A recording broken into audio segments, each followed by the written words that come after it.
and you reunited with Dame Damar and fought some Red Dragonborn in the tomb. Then defaced the tomb and took the loot.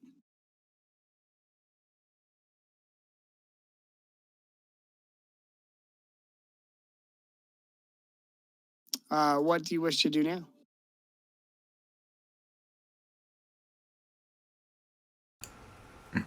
That sounds correct.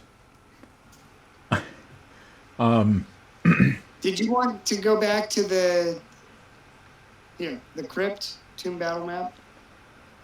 So you guys were here. Right. I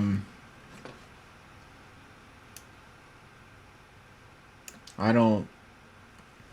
I don't think so. I mean, I'll wait until Darren gets back from getting his drink. Oh, I didn't know he was AFK. Yeah.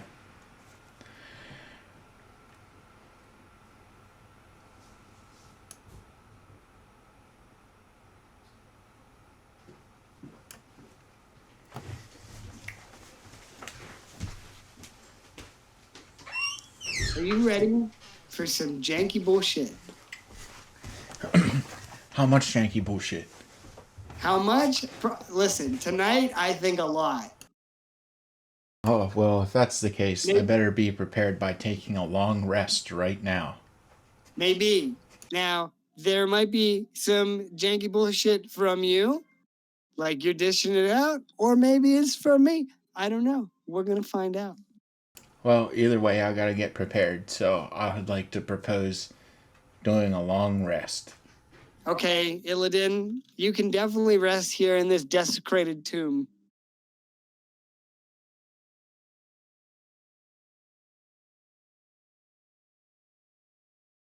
When Darren gets back, I'll tell you what the Thieves Guild is planning to do. The Cat's Paw.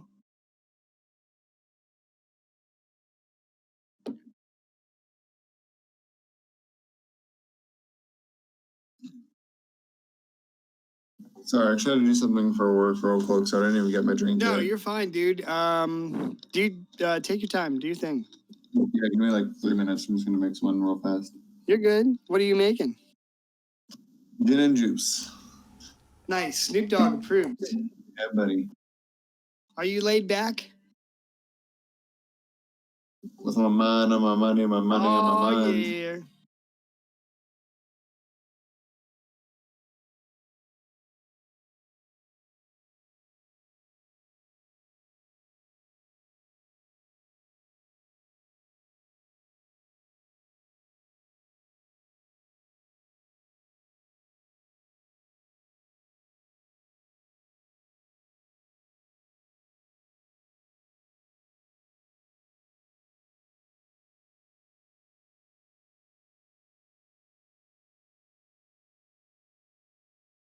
Wes, I've been riding bikes with John in the trail. Oh, that's cool. Yeah, man, you got a bike? You want to join us? I don't have a bike. Okay. They are pretty reasonable. They're not too expensive. Like the one I got, I think I won it in a raffle, but I'm pretty sure they just bought it at Walmart. Is it a John spent Huffy? yeah, it's a Huffy. It's good. I mean, it rides comfortable. The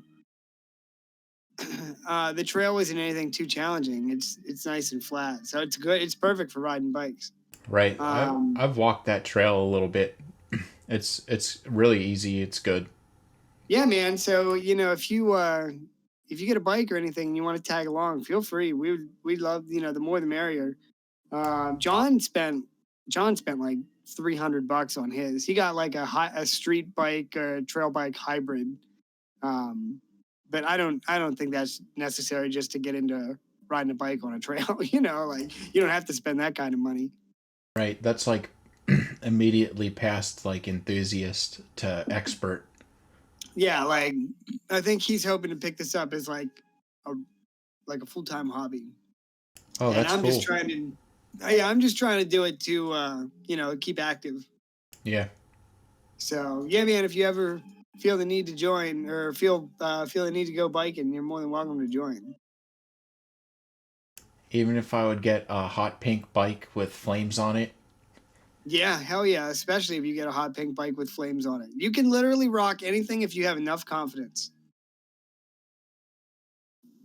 All right, class, get out your notes. Do we have to? Is this gonna end up with me getting slapped, Mr. Mason? Only if you're a little shit, Van. Listen, I'm not saying what Mr. Mason did was right. I'm just saying that knowing the slappy, I understand. Like, Dude, hearing someone say, "All right, class, get out your notes." Well, that's the second worst. Get out your notes is all right, but I'm pretty sure "all right, class, get out your homework" was like I would, insert Yes, that's true. insert I think the- PTSD flashback of Algebra 2. I think the worst thing that a teacher or instructor can say is, "We're going to go around the room and share some things about each other and get to know each other better."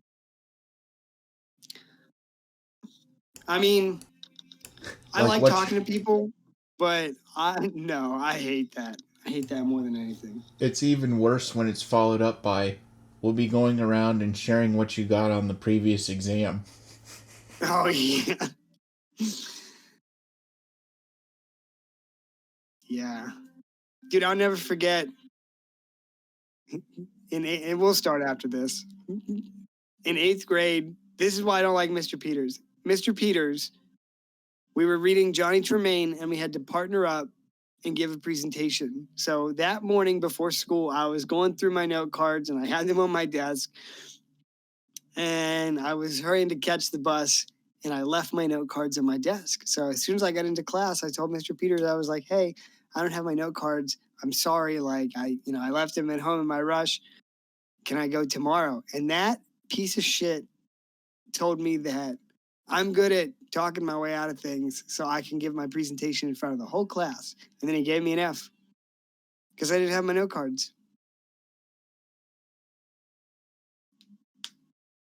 Man, what a great guy. Dude, fuck him. He's a piece of shit.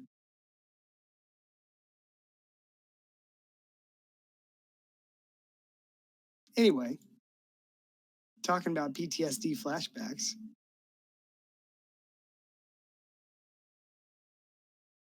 All right. If we're good to go, I was just telling Wes, in the last session, you guys left the Legion's camp and traveled south here to meet with the members of the Thieves Guild. You fought these Red Dragonborn and desecrated and looted this temple. And reunited with Dane DeMar and Percy Longclaw and the Thieves Guild.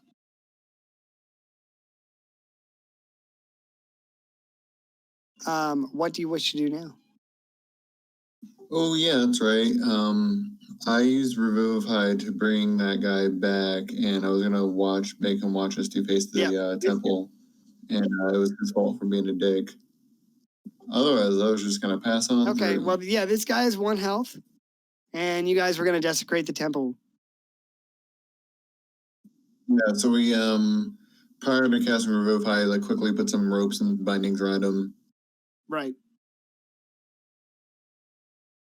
All right. Well, yeah, you can begin. Yeah, I'm going to look at my old friend Donkey Jank and look at this here sarcophagus, and I just know how much he loves smashing them up. So I'll tell him to be my guest. Okay. I'll walk over to the sarcophagus and in stock Donkey Jank fashion, I'll go ahead and punch through it. Make a strength check. All right.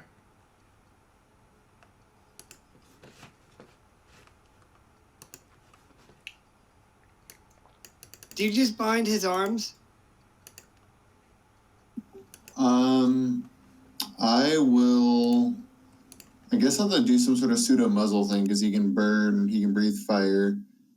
So I think I'll tie him in such a way that his head is stuck. I'll buy his hands and his feet, and I will just put a little I'll rip up some cloth and tie that around his head so it's like in his mouth, like a gag. Okay.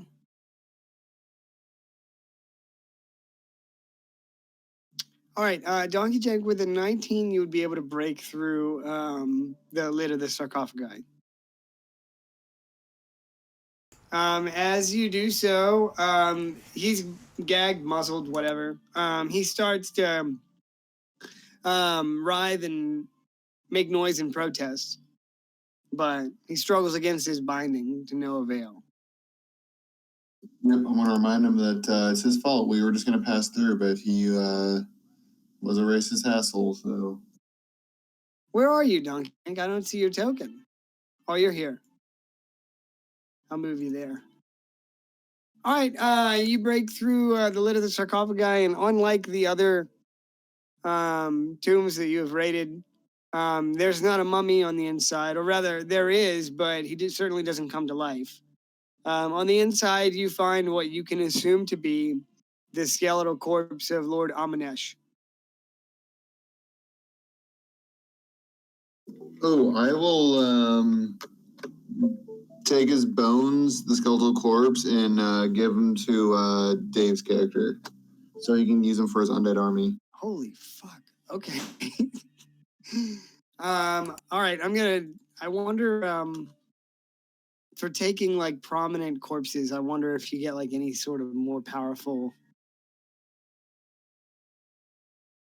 minion.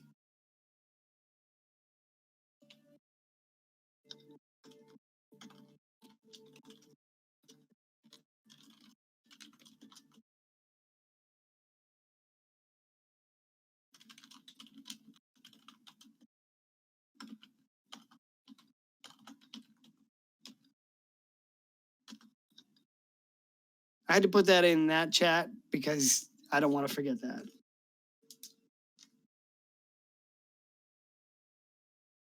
All right. All right, well, yeah, you collect the bones. All right. I'm gonna walk up to the sarcophagi where I punched the hole through, and promptly. Oh wait, never mind. That's right. I don't wear armor. I'm gonna use the sarcophagi as a toilet. A toilet? Yeah, and I'm just gonna drop right. I'm gonna drop a massive donkey jank in it. Okay. Well, Agrius removes the bones, and it seems like it would make a nice toilet. Make sure you assume the proper squat position. No, All right. Well, you. I'm kidding. I wouldn't defile something that bad. Okay. I respect that. Even Sir Aaron wouldn't take a shit in a temple. He did spit on that temple floor, though.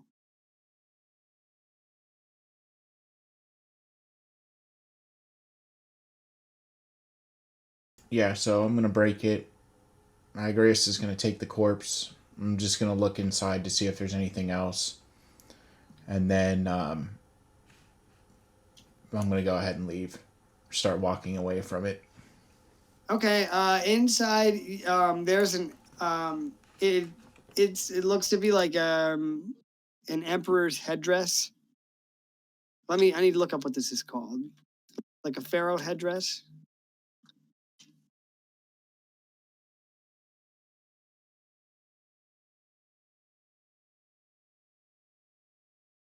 So inside of this headdress is this ancient, there's an ancient crown.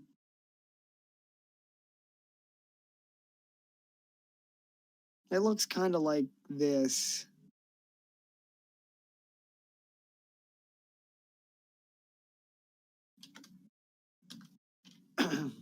So pharaoh's headdress with ancient crown on the inside. Do you take it?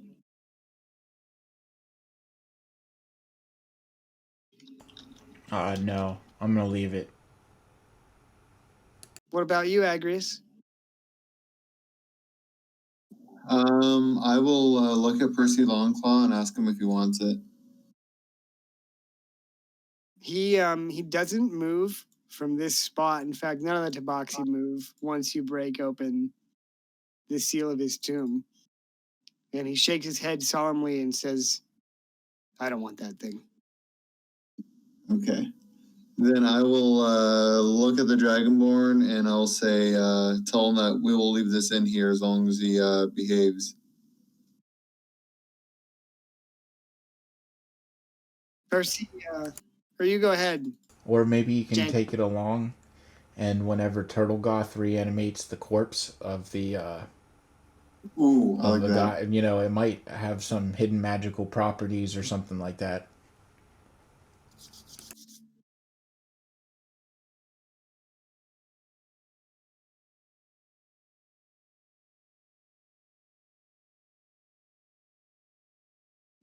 Interesting. Do you take?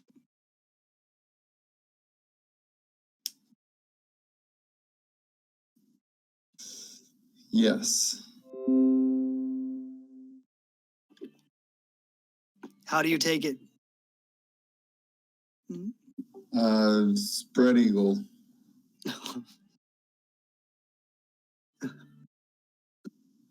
I will just kind of, I think I'll just kind of carelessly, I'll probably just grab it and throw it in my bag without really looking or really paying any attention to it.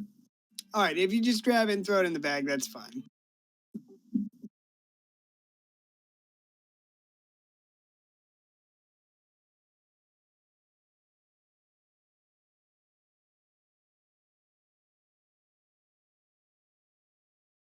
All right, so you take Lord Amanesh's Pharaoh crown.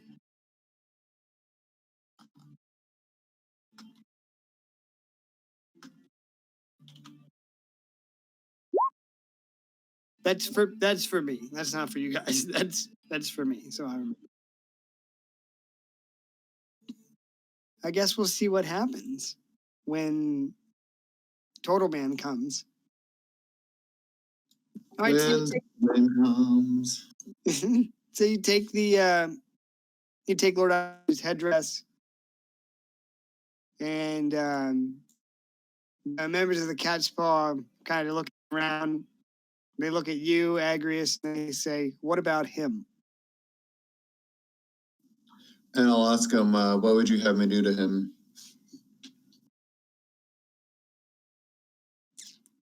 First, he turns to face you and he says, I'll tell it to you straight. It's a dirty business. He has to die. If he goes here with the tales of what transpired, it'll go hardly on my people that remain here. Then you can have the honors if you wish. Otherwise, we can do the deed. He smirks and draws a long dirk from his belt and says, no need.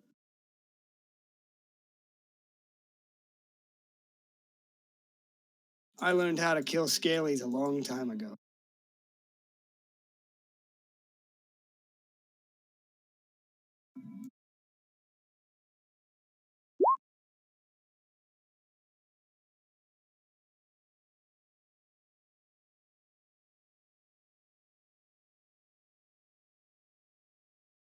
Oh,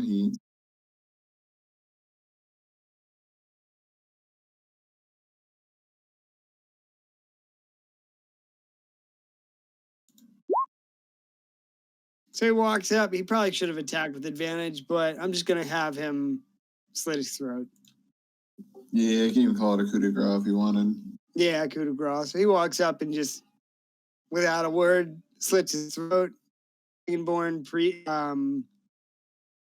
priest or whatever. The blood gurgles from he's gagged, but through the wound you hear the gurgling sound and spray of blood as it sprays throughout the antechamber here, and he drops to the ground dead. Yeah, yes. All right, so he leans down and cleans the blood off of his blade on the Dragonborn's robe. He says, we should be gone from this place. Donkey Jank, is there anything else you want to do? No, I'm good to leave. Cool. First, he says, he asks where you'll go.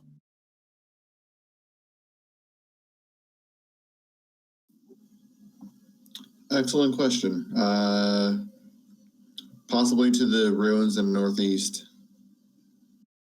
What about you? He says that he wishes you well. He says it seems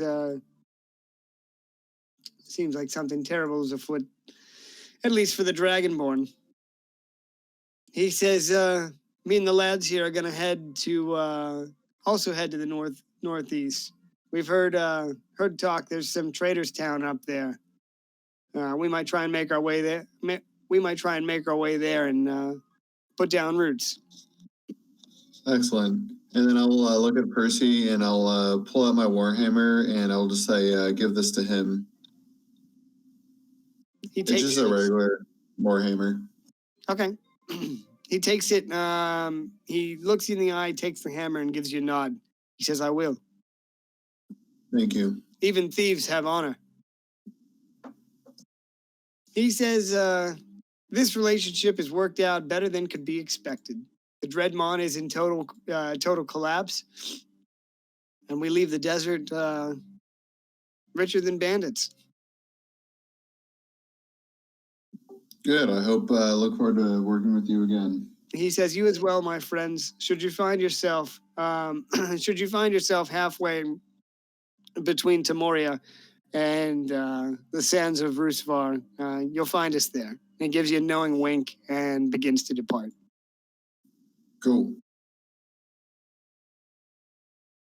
And he walks by Dane DeMar and clasps him on the shoulder and says, "Stay well, my friend." And yeah, then they'll head off. What about the rest of you?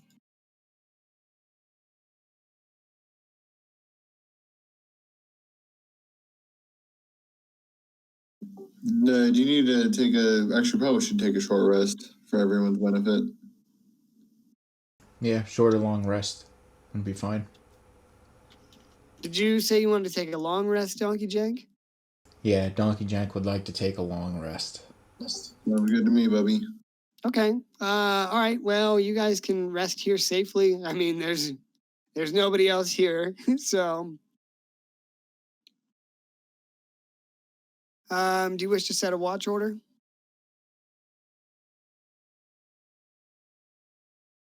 You wouldn't have to, because you can rest safely. I'm just asking. Sure. Yeah. I'll go first. Okay. I'll go last. I'll let Kyle go second.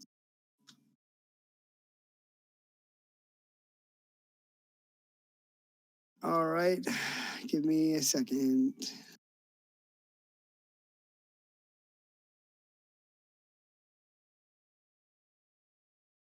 Here.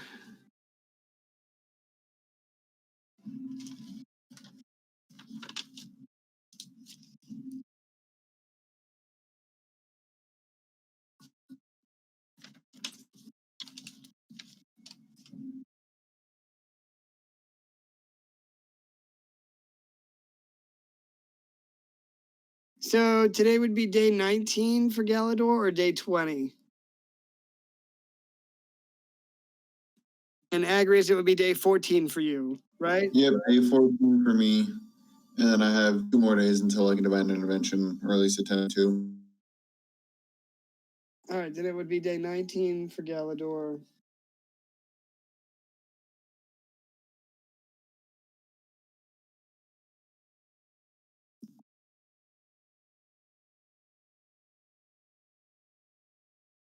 And Donkey Jen gets day 6 for you. Okay.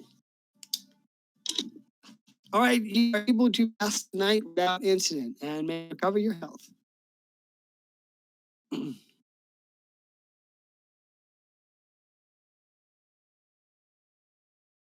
Darn tootin'.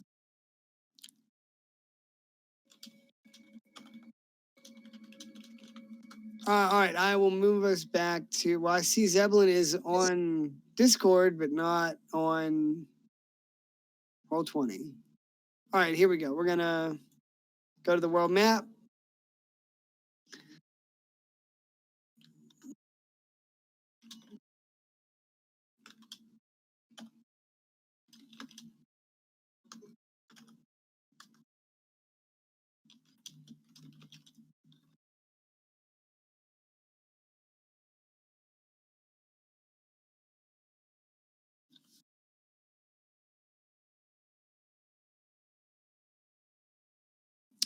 All right, lads. It's a cool. It's the cool of the evening, so you could begin moving. All right. Oh, do you want to move his token to the top? Yeah, my bad. Oh, you're good. There you go. Awesome. So we were here. Yep. So here's the Dragonborn camp, and you move to the south here. Oh, right. And then the temple of the cultists is here. Yeah. So the commander, Verdok, he marked this location on your map for the temple of the true God. And because you told him that you could maybe clear the temple for the emperor without risking any more loss of life. Yeah. All right, Wes, we could probably make it the whole way to the temple before morning, unless you wanted to stop at the camp.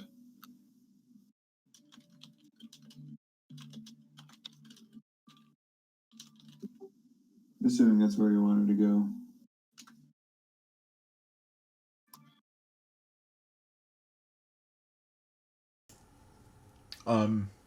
Which way is the temple? Northwest. All right, let's go there then. Cool. So this is 4. This is 5, 6, 7, 8, 9, 10. Okay. Give me a second. I have some stuff to read.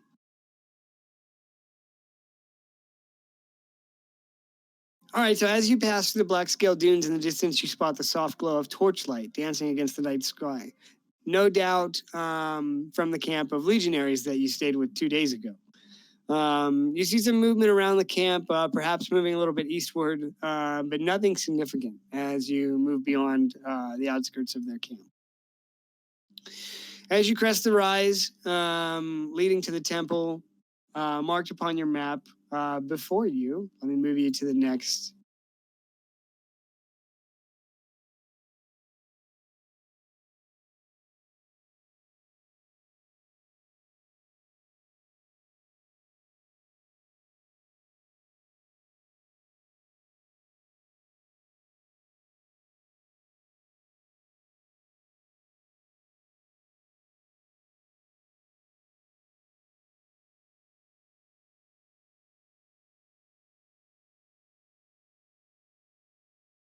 All right, so you guys are going to be on the bottom left.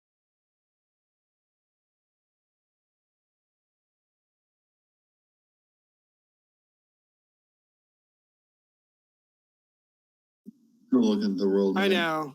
I'm working on it. Oh, you're okay. Take your time. Sorry, I forgot to grab your tokens. All right, so All right. use your imagination for this. Before you lies a vast sea of dark green glass that extends well beyond your line of sight, about 200 yards.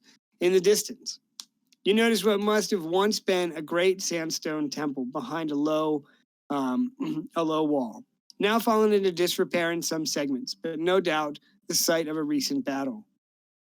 Corpses of dragonborn legionaries litter the approach, and the pungent stench of death lingers on the warm desert air as vultures circle above, slowly overhead.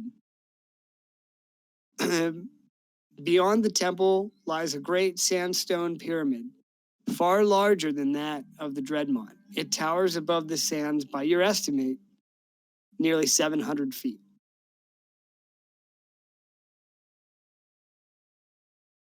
What do you do? So this is green glass, or is that just a poetic way to describe the water? No, it is green glass. The green glass door. Have you heard that riddle before? I have not heard that riddle before. Oh, wow. You might be in for a treat later if you're good. Oh, is that right? If I'm good. Yep. So what do you think, Dr. Jane?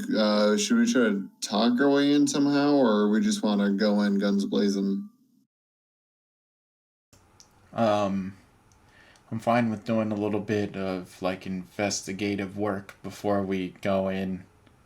I think once we get a little bit more information, I think then we'll be able to decide if we want to go in guns blazing or not.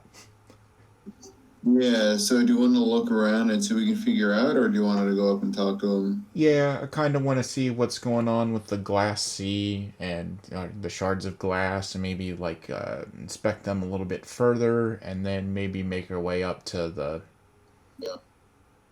the temple. Yeah, that sounds good to me. Yeah, so I guess I'll take a few steps forward and check out this water. Okay. So it is at your approach, you notice that it is actually it looks to be like blown glass. It's a deep green color. By your estimate, only this this sort of glass could only be made from the hottest of fires.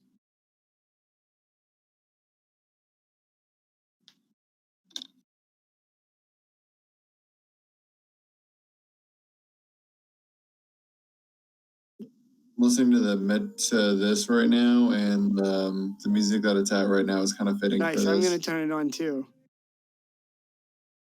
What point are you at?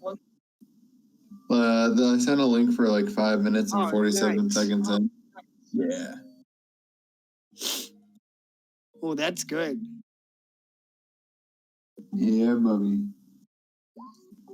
So you're not quite sure how thick the glass might be under the sand. I need to turn that down a little bit. But to your estimate, it's at least 2 feet thick, or 2 feet high, I should say. You could walk on it if you wished. Interesting.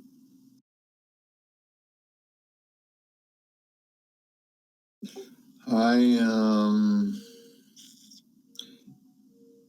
guess I'm gonna go forward and kind of tap it with.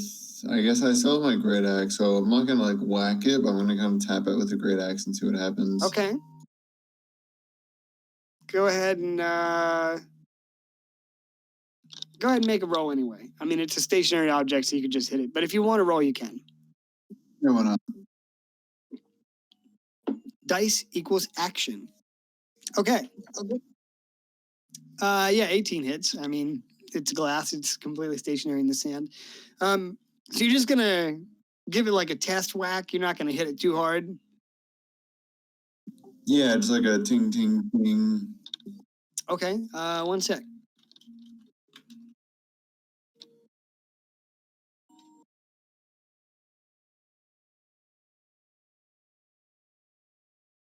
All right. Well, you smack the surface of the green glass a little bit with your axe, and it leaves no blemish. The sound certainly carries across the distance of the glass sea, but it leaves no blemish. Okay. If you chose to strike harder, you might have a different result, but it is ultimately up to you. Just saying that is an option as well. Yeah, I'll Oh, Dr. Jane is back. Dr. Jane, do you want me to cast silence on this area and see so we can just whack it really hard and see what happens? Sure. I was gonna ask, are there shards of glass lying around, or is it all interconnected as one large and giant piece? It seems by your estimate, you could certainly go and investigate other parts of the glass sea, but by your estimate, it looks to be a solid piece. Yeah, And since you, yeah, while you were BRB, I should say, I just told Agrius that you're not quite sure how deep it is how deep it goes under the sands, but to your estimate, it's about at least 2 feet high in front of you. Like the ledge would be 2 feet. Agrius, if you want to go ahead and cast silence, I'd be more than happy to go ahead and give it a couple of good whacks to see if we can't break some of it down or chip some of it off. Yeah, let me pull up the spell, just make sure I don't fuck anything up.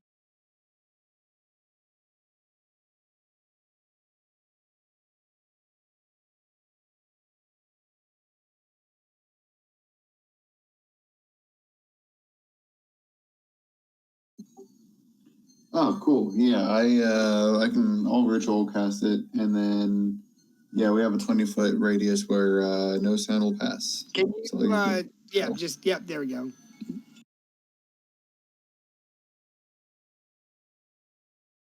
Okay.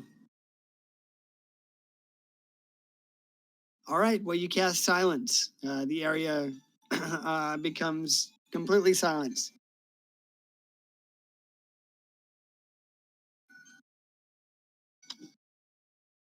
What do you do?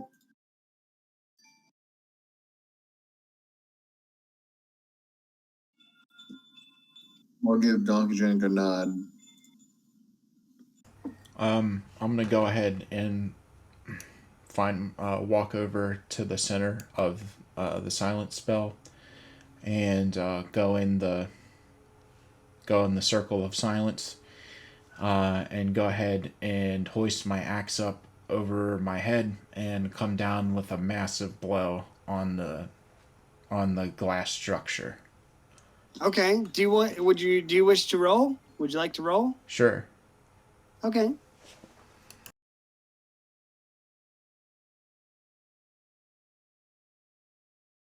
And you're striking as hard as you can. Yeah, I guess so. Okay. All right. Well, you hoist your axe above your head and bring it down with all your might.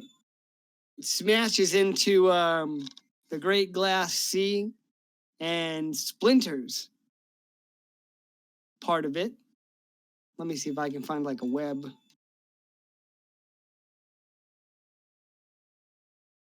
Not great, but nope, that's not gonna work. I'll do the same with my great axe as well. All right, go ahead and roll. Ooh, natural 20. Okay. Do you want to roll damage, or do you just want to? Or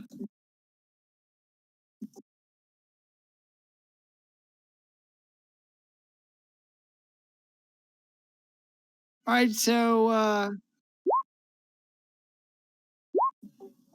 16. It's 8 slashing and 8 thunder. right. All right.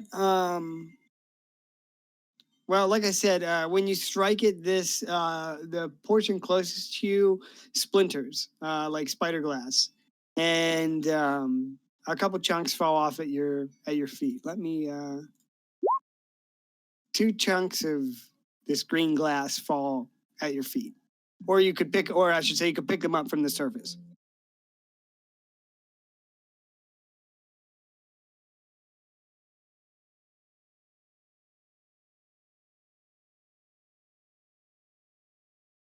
All right. I will look at Donkey Jink. I think you may have been interested in those. Yeah. I'll go ahead and start gathering up what splintered glass I can. Trying to be careful about it, not to cut myself in any way. Okay, it should actually be 4 because you both hit it. So you can get 4 pieces of the green glass.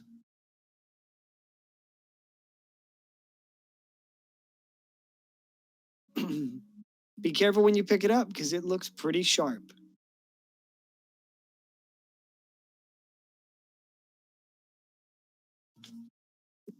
We can gather more and forge a weapon out of this stuff.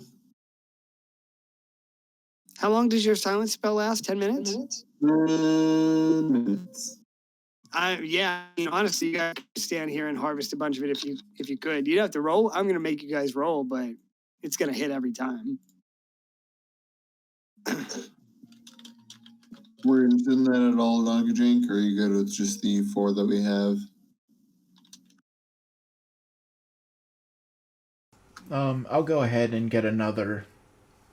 Go ahead and attack it again and get another splinter, or attempt to gather more splinters off of it. Okay. Yeah, if you guys are both attacking, go ahead and roll.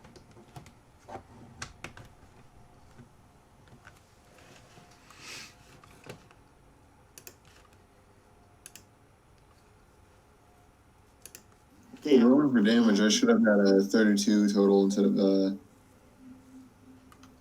16. You should have had 32 damage, you said? Yeah, because I crit. Oh, yeah. All right, well, with the extra damage, that would yield 4 pieces. Yeah. And then with your 16 and Donkey Jank's 31.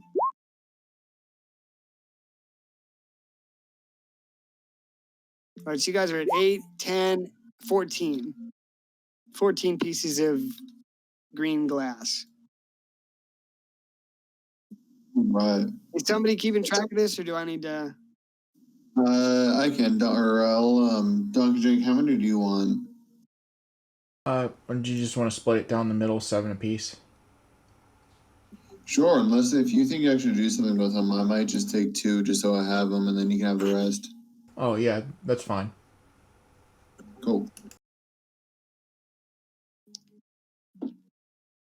Are you done harvesting? Yeah, I'm good. Okay. Yeah. Cool. That's a nice haul. Oh shit. Just about to spill my tea. Sorry about that. All right. Why you slip the green glass into your bag?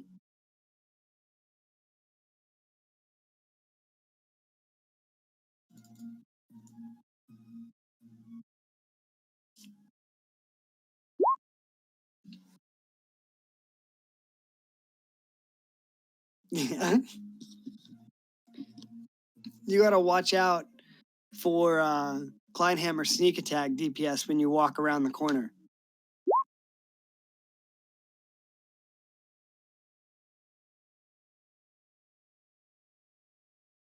Nothing says, let me help you digest your French toast, like a great hammer made out of newspaper to the gut.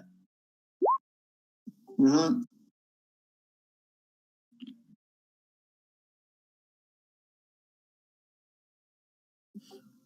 All right, what you thinking, winners? I guess I'm ready to go and approach the steps and see what's going on there. All right, do we want to walk across the lake or just walk around the sand? I'm gonna go ahead and walk on the sand. Yeah, I think that's probably smartest.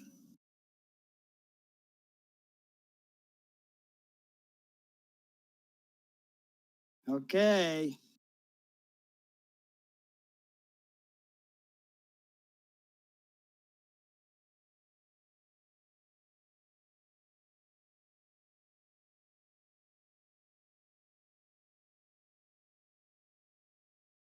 How far can you see, Agris? I do not have dark vision, so I don't know. I mean, if they have fire's light, then it probably would be about 60 or 100 feet. There is torchlight from within the temple.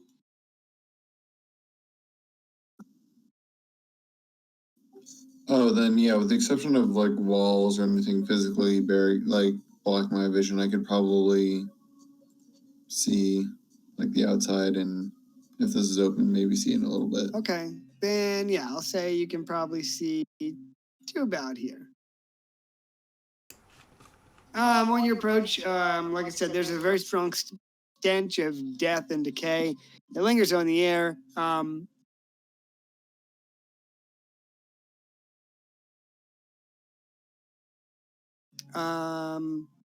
Agrius, from your vantage point, you notice that there are several of the Emperor's legionnaires lie dead upon the steps of this temple. Though you're not sure, from what that might be. Okay, so I'm looking at dead legionnaires, not cultists standing guard. No, they're all lying dead on the steps. Good. I will, assuming Donkey Drink has no objections, I will move forward and I guess I'll stop here and maybe assess the area. Yeah, that sounds good. Okay. I was gonna ask, is the like glass large enough to obscure vision, make it difficult for people to see that we would be, creeping around the glass? Well, I will say it's nighttime right now, so you have you're in cover of darkness. There is torchlight coming from the temple in various places, but unless someone was keenly looking out this way, they probably would not notice your approach. Okay. I would also say that the fact that this smell of death and decay is so strong would indicate that no one's been out this way to remove these corpses, or at least didn't care to. All right, Dr. Jank, are you ready for some cleric bullshit?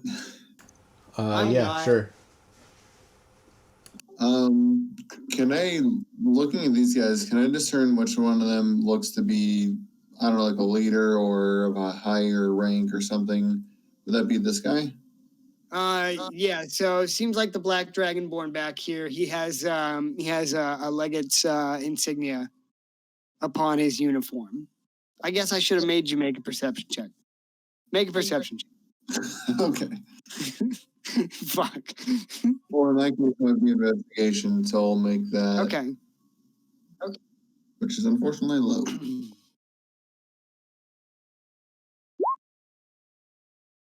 12. Okay. Well, with the 12, you can discover that this Black Dragonborn has a legate upon his uniform. Cool. All right. So I'm going to take 10 minutes and cast a spell. And that spell is Speak with Dead. So basically, until the spell ends, I can ask it up to 5 questions. The corpse only knows what it knew in life, including languages it knew. Answers are usually brief, cryptic, or repetitive, and the corpse is under no compulsion to offer a truthful answer if you're hostile to it or it recognizes you as an enemy. Can you? It does not return to the body. What's up? It's Speak with Dead. Yeah, it might be easier for you to look it up. I just wanted to make sure that I could read it. Even like, I appreciate you reading it, but I just want to have it here just in case, Yeah, I hear you. Okay, yeah. You could do that. So you said you're gonna cast it as a ritual? Yeah. Or no, it's not a ritual, it just takes 10 minutes to cast. Okay. Oh, I'm sorry, I cast it as an action and it'll last for 10 minutes. Never mind. So Nice. I have within 10 minutes we can ask them 5 questions. So I will start with, and Dr. J can let me know if you have any ideas. I'll start by asking him what happened here. All right. Well, his corporeal form kind of shimmers before you as he stares down mournfully at his corpse. He says,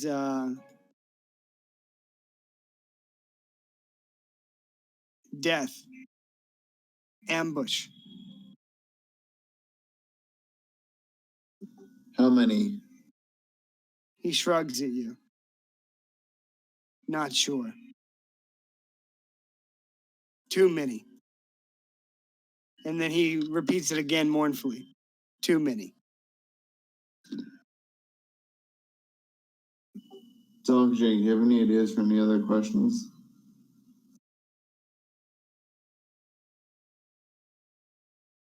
Yeah, you have 3 questions left. So.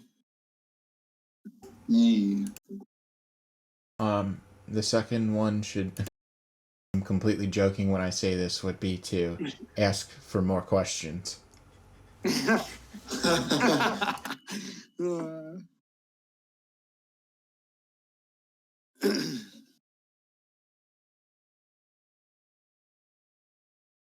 he continues to stare down on his body. Then I guess would he be able to see the bodies of his companions? Yeah. All right, so he'll look from his he goes from looking down at his feet at his own corpse to the corpse of his men in his squad. And he shakes his head bitterly and looks back at you, Agrius, mournfully. I want to ask him how he died. Like I'm trying to discern like weapons, gas, magic. He thinks for a moment,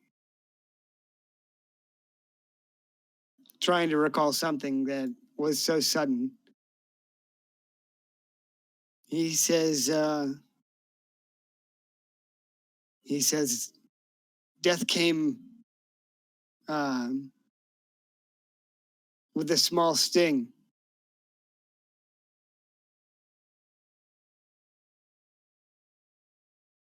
Ambush came later. Interesting. And he points to his neck with 2 fingers. So probably a projectile. Small sting. Did the sting happen on the steps or were you He inside? shakes his head. No steps. That's your 4th question. That's fine. So it wasn't on these steps.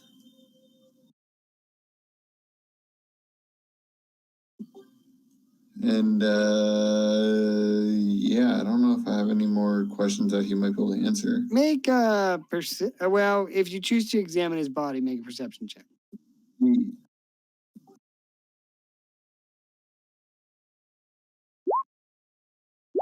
12. 12? All right, so you are easily able to notice the most immediate wound. In this case, for the commander or the squad leader, it would be a stab wound to the chest. A quick death. Gotcha.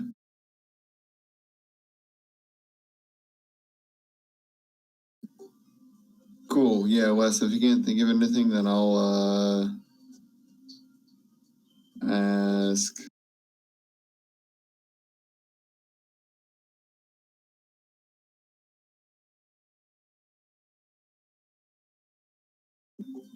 For my final question, I'm going to ask him if Jeffrey Epstein killed himself. He says, "You already know the answer to that," and hangs up. No, I'm just kidding.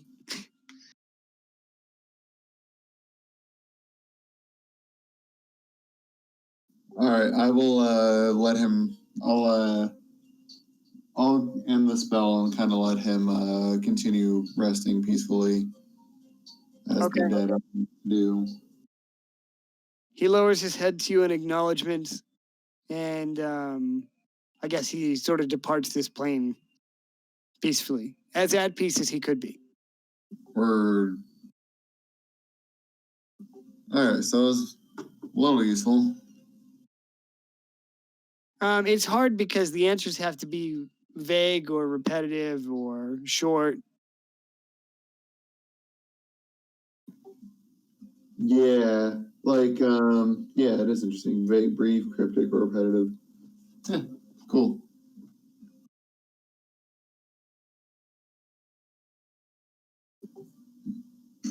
All right. Is there anything else you wanted to do, or should we try to sneak our way in?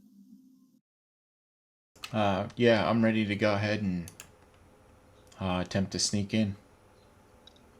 All right. So Galador's gonna. I'm just kidding. Do it. Do it. Do it. He's not here. No, I can't kill this character when he's not here. All right. I'm not saying he's gonna die. I'm just saying if you lead, that's the risk that you take. Like I knew a paladin once that was really devoted, and then he died. Yeah. So is there a door, or is this like an open archway? The archway itself is actually open, almost deceptively inviting. What are these things? Pillars, look like support pillars, Gotcha. and you can probably see a little bit further ahead. I'm thinking. Yeah.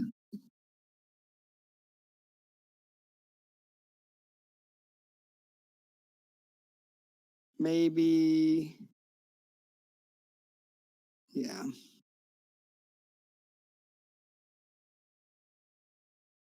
Yeah, I don't think you're going to be able to see around the corner from there. Okay, I want to. These first couple squares or tiles or whatever, I kind of want to poke them with my battle axe and just see if there's any give or anything like that. Okay. The first row in front of you? Yeah. Okay.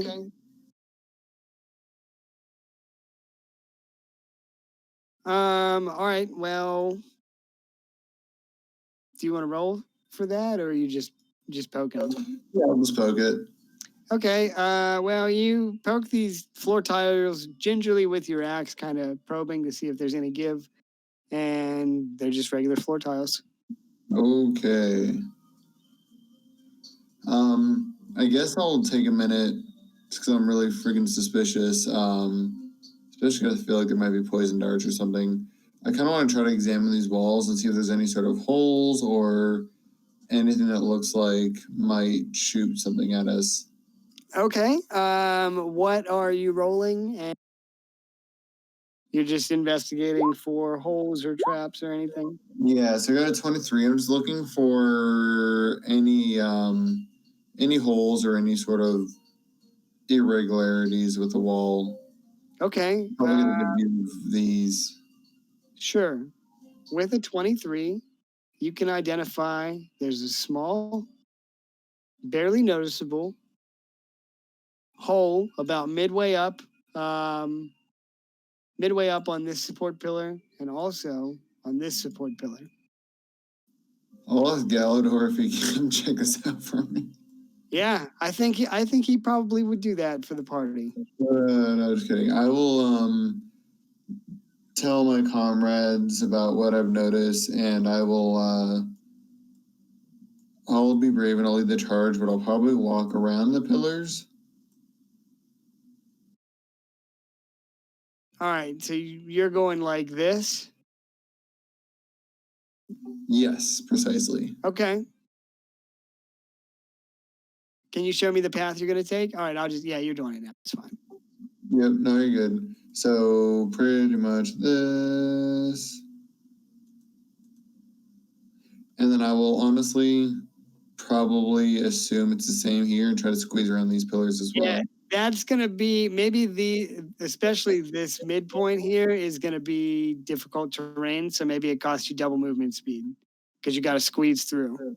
Yeah, that's fine. I'll just suck in my gut and hold my breath and just kind of squeeze through. Okay. Same for you, Donkey Jank, if you are planning the same thing.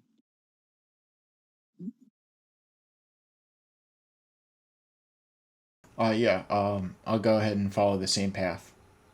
All right. Agrius, you come to a decent sized room.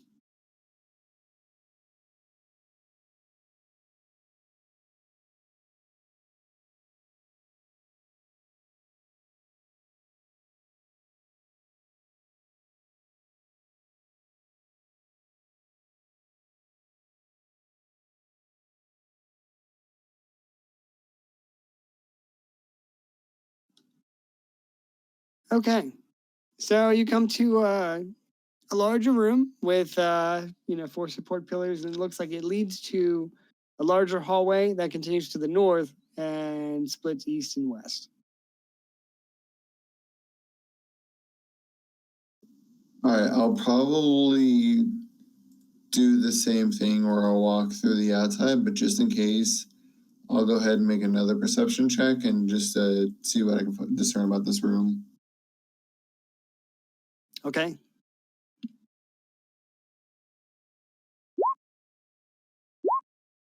Well, with a 72.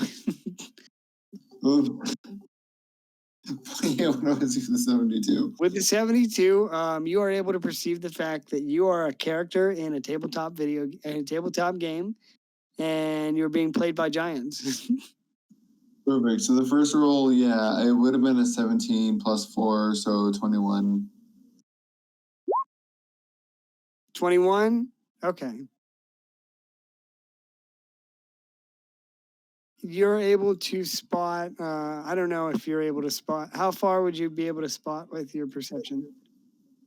I would have paused here and probably, especially since the other pillars were trapped, I would have paid special attention to these pillars, but also I would have looked at the walls the best that I could, but definitely the pillars. All right, so you do notice that on these pillars, there are the same familiar slots that are about midway up, about 5 feet.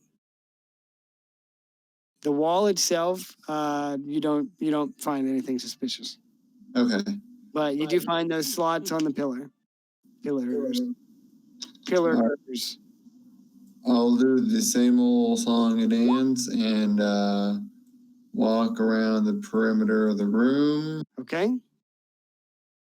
And Galador will be 10 feet behind me. And then I'll see what I see. All right. What's your passive perception?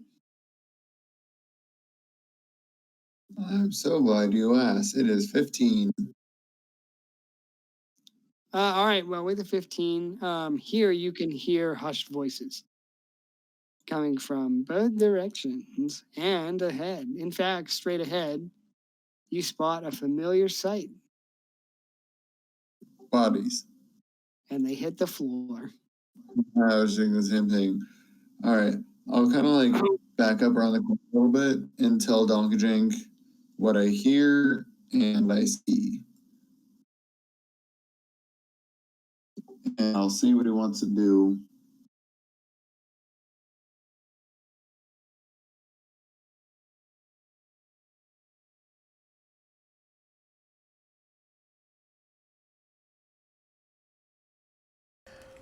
Would you be interested in exploring the left and the right before going into what appears to be the main chamber, or one of them? Yes. All right. I guess since we're already on the right side, we could hug the walls and make them go right. Yeah, I was thinking that maybe we can just sneak and scoot around. Yeah, so Klein, I'm gonna peek my head around the corner and try to see what I see. Are you guys just trying to sneak, or are you rolling stealth, or what do you want to do? Yeah, roll stealth. I got my sneakers on. Oh, yeah? Yep. I'll give myself guidance. But I have disadvantage since I'm wearing full plate armor, so I'll roll twice. Gotcha. Okay. Okay. 0 it is. So with my guidance, I get a 1. Okay. I got you. Maybe you think you're being very sneaky. Clang, clang, clang, clang. Clang, clang, clang, clang, clang, clang. You're as sneaky as Pippin going through Moria. The mines of Moria. All right, Donkster. 7? Yeah, that's what I said. I said what I said. Donkster. Imagine if somebody called you that in public. Yo, what's up, Dongster? Yo, donks. Donks. When you spell it like that, it takes on a completely different meaning.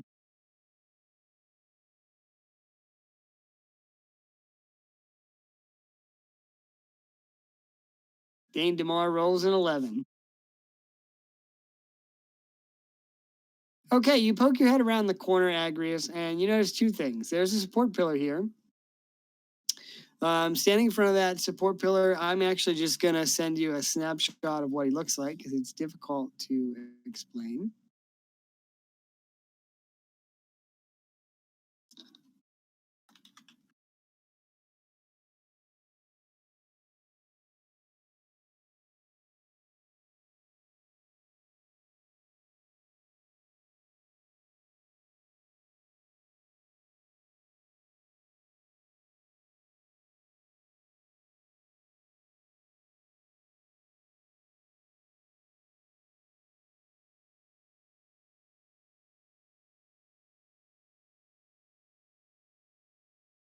You find a cultist.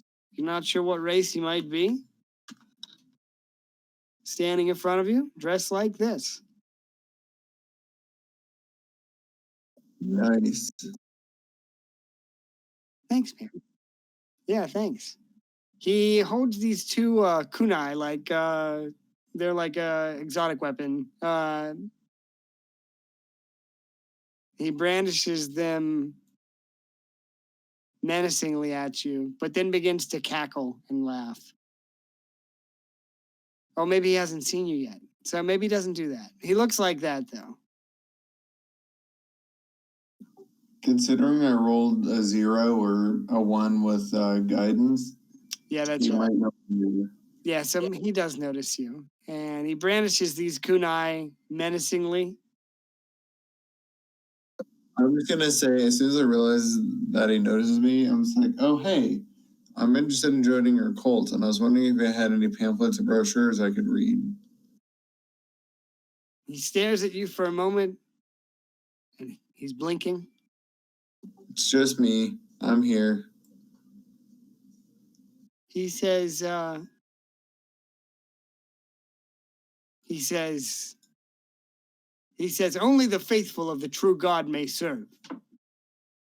I can be faithful. We await their coming, their arrival, Who's coming? the chosen. Who's the chosen? Some If you guy. join us, brother. I think he goes by the name of Donkey Jank. If you join If you join us, what? If you join us, brother, you can learn the truth. Cool. Where do I sign up? He says, you must speak with our leader in the main chamber.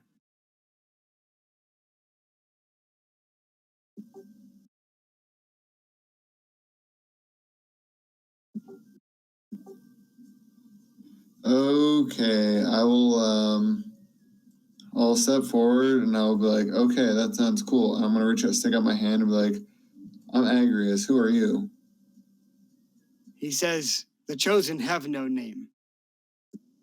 That's unfortunate. And then as I say, that's unfortunate. I'm gonna cast silence. Of course, as a not ritual right in this area, so there will be no sound of our fighting. Okay, can you grab the shell?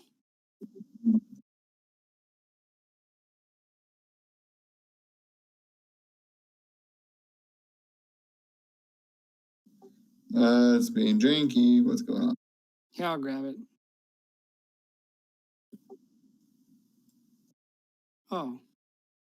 There you go. Now I'm good. It was moving the camera as I was moving it for some reason.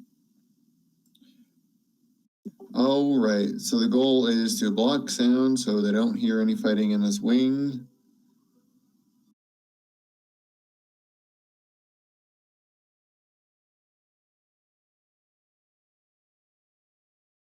Okay. And it is verbal and somatic, so he might notice that I cast a spell. I'll leave that up to you.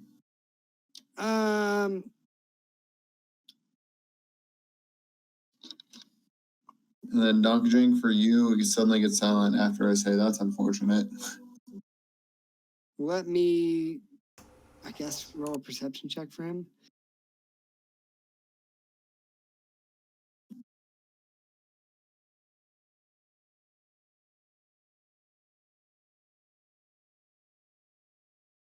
Well, I mean, he's probably going to notice, Darren. You're not being very sneaky. 24. All right, he does notice you casting the spell. How long does it take you to cast it? Just a single action, so I'll cast it, and then that would probably be the end of any sort of pseudo surprise round right there. Okay.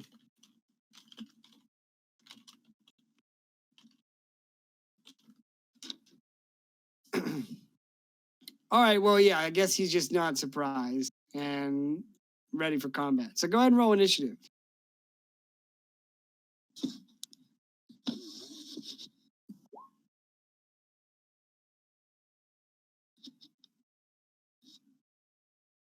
Agrius gets a 9.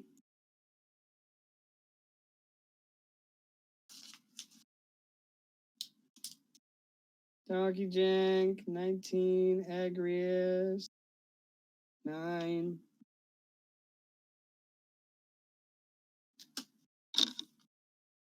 Dane DeMar.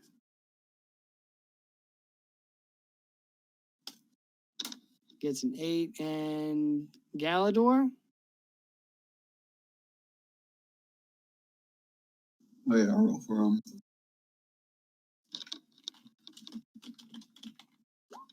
17, and now I'll BRB.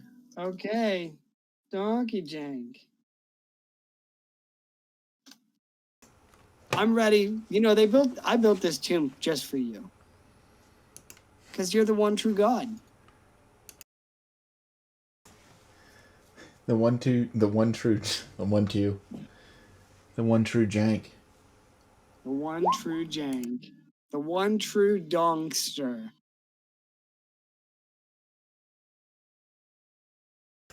Okay. Let's see. Okay. I rolled pretty low on my stealth check. Does this cultist know that I'm around the corner, or at least like partially obscured by it? No, I doubt it. I think the only reason he saw Agrius is because Agrius ran up here and looked around the corner. And he rolled a 1. Okay. You're not wearing any armor, so I'm not sure if he's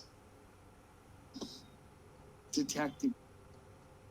He rolled a 7. Correct. I mean, his perception check, he rolled 24. So maybe he suspects there might be somebody around there, but he certainly hasn't seen you. Okay, well, I'm just gonna get right into it, and I'm gonna go ahead and move. I'm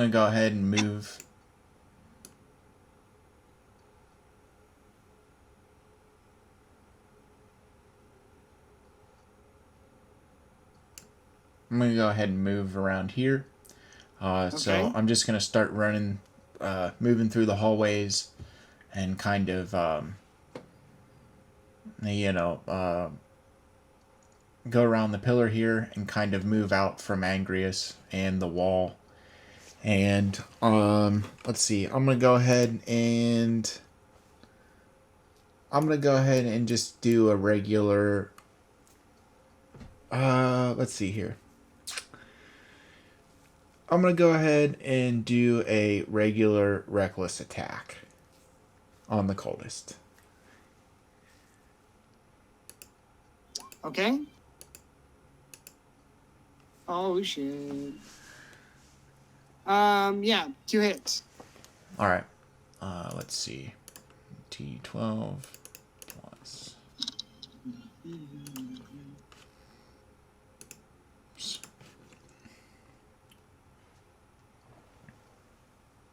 Yeah. All right.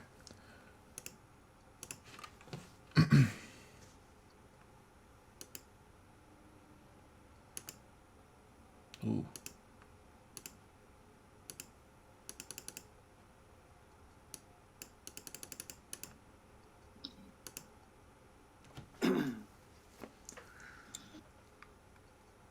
Okay, 22, 44 plus 17. Yes. 61? Yep. Damn. All right, that's a huge chunk of damage. Tell me about your attack as you spring from around the corner. Yeah, I'm just gonna fly past Agrius, and then kind of use the pillar in the middle there to kind of get some momentum to quickly move around. And as I'm kind of grappling around the pillar, I'm just gonna swing around with my axe in hand and just kind of catch him like a spinning death trap. All right, well, yeah, as you grip the pillar axe in hand and swing your way around, that carries the momentum forward. And where do you hit him? I'm gonna hit him right in the back, like right in the torso. Okay. Yeah. All right. So you drive the Troll Slayer into his lower back for 61, and the acid really does the extra damage, and he yowls in pain. Nice roll. If you're not doing anything else after you, it would be Galador's turn. All right. It would be.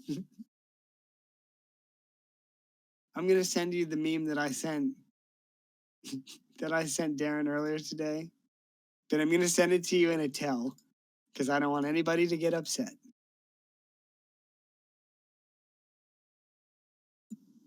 Galador is just going to do a double move since he wouldn't be able to cast his spell in my silence. So he's just going to end up there, and that's his turn. Dude, I'm sorry. I accidentally started to call Weston instead of messaging him. Sorry about that. Anyway, there's the meme. What did you say you were gonna do? No, Galador's just going to double move. He wouldn't be able to cast the spell in the silence, so he's just going to use his full turn to get in range. Okay. All right. Well, after him, it would be this guy's turn, the cultist's turn. And he's enraged that you would betray his willingness to allow you to join. And he is going to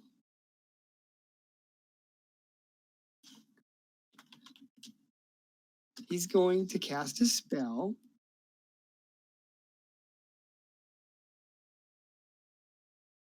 And he says, none shall disturb the tomb of the true God. And he's going to slam his hands into the ground. And in a 20-foot radius, these black tentacles are going to. So this whole space here is going to be enveloped in Ivard's black tentacles. So squirming ebony tentacles fill a 20-foot square in the ground that you can see within range. For the duration, these tentacles fill the ground and turn it into difficult terrain. When a creature enters the area for the first time on a turn or starts there, the creature has to just succeed a dex saving throw or take 3d6 bludgeoning damage and be restrained by the tentacles until the spell ends. A creature that starts its turn in the area or is already restrained by the tentacles takes 3d6 bludgeoning damage. A creature restrained by the tentacles can use its action to make a strength or dexterity check, its choice, against the spell save DC. On a success, you're free. All right, so you have to make a DC. You have to make a dexterity saving throw.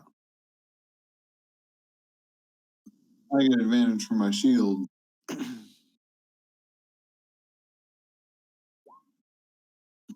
Whoops.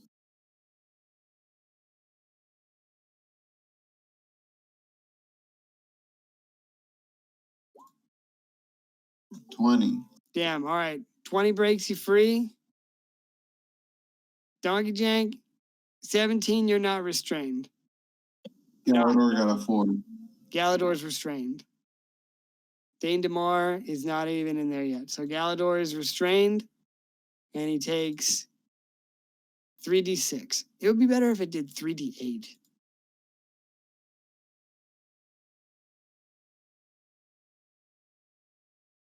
Galador takes 7 bludgeoning damage as he gets pummeled by black tentacles.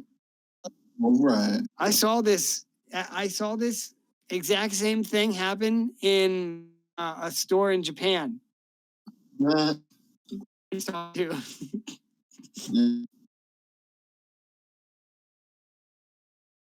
All right, so he had spell. I believe that is the end of his turn. It is.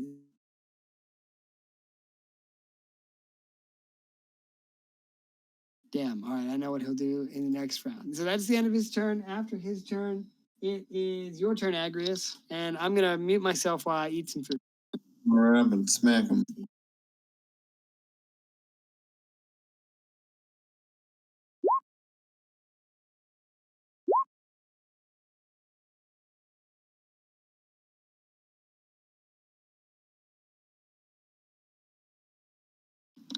Well, 10 hits. Does it really? Yeah, it really does. Wow. He's just wearing cloth armor.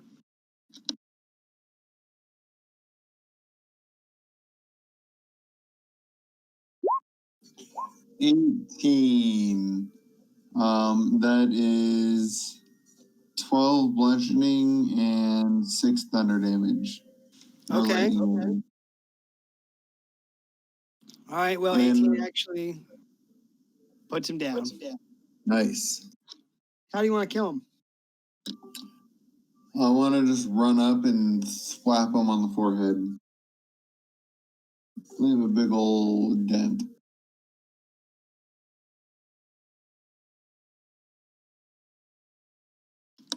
All right. Well, you thwack him on the forehead, and he drops over dead.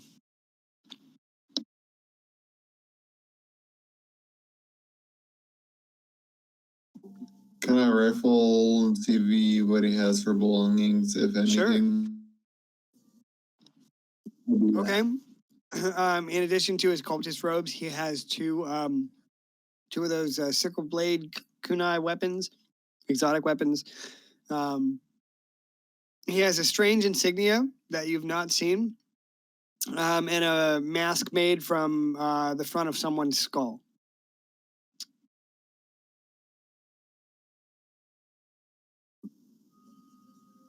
All right.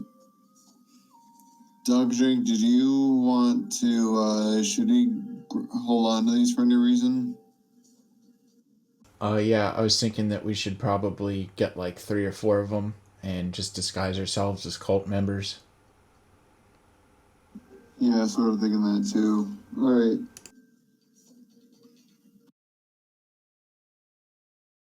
Cool. So I'll grab the robes, the mask, and the kunai, I guess. And what do we see down the hall, by the way? Give me 1 sec.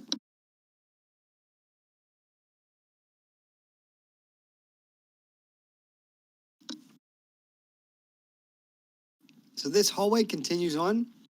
Whoops. This hallway continues on. What looks to be a dead end. There's another hallway to the north. And one to the south.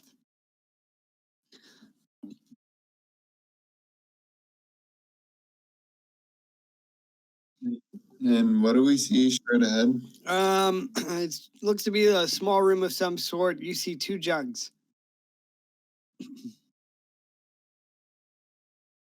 Like terracotta, big terracotta jugs.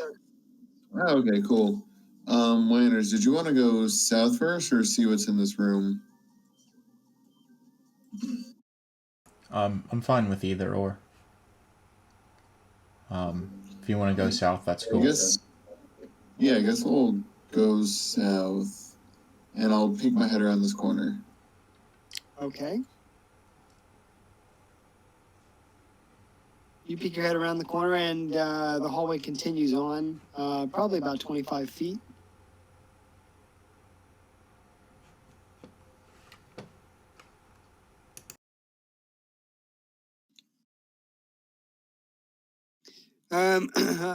Ahead of you, the room seems to widen up a bit.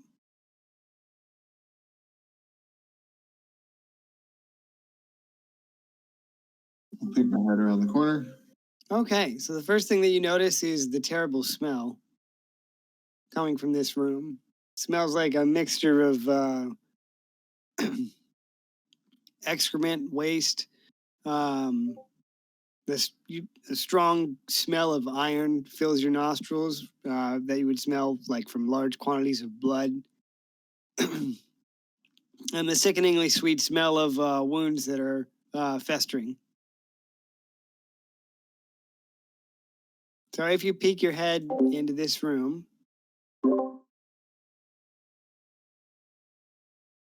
the first thing that you see are two cages against the far wall. Oh. All right, I'll step over here. All right. All right, so you enter into this room. Seems to be a group of holding cells. You find more of the Dragonborn Legionnaires.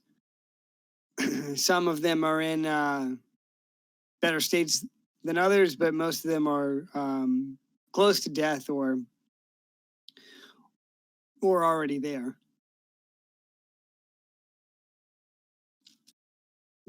Can I go up to the one that looks the most alive? Sure. So this guy here looks like he's clinging on to life. In front of his cage, there's it seems like he caught a rat and was able to eat that. I want to ask him what he saw or what happened. He looks up at you weakly and asks you for water. I'll give him some water. He takes it weakly but gratefully. He says, "We were sent to investigate the temple for the emperor. We, hold on. We pushed through the stairs. We lost many of our men to the poison darts that came out of nowhere. They ambushed us soon after. It was a savage butchery." He winces in pain from his wounds as he continues on. He says, "When they put us in these cages, there were 30 of us. He says, now there's 3.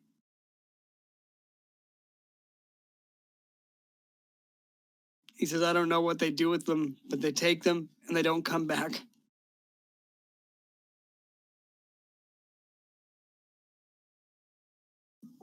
I want to ask him if he's seen any of the main chambers.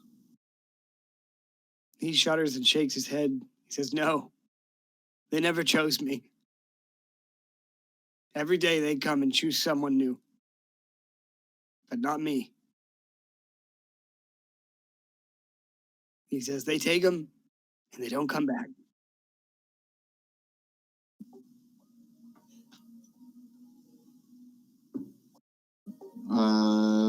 Wanners, do you have any questions for this guy?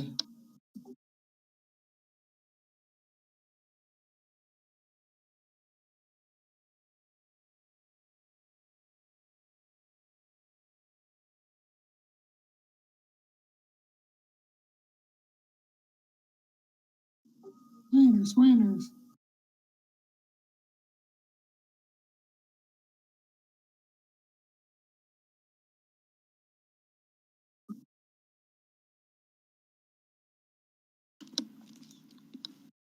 Maybe okay.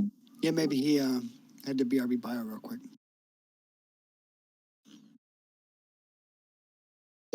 Can I look around the room while we're waiting? Sure can, yeah. What do I see? Directly in front of you, there's a broken terracotta pot, which you can surmise was used to kill the rat. You see several barrels of what looks to be rainwater or some sort of collected water. There's a stove of some sort, but it's been out. It hasn't been lit, I should say. It's currently out.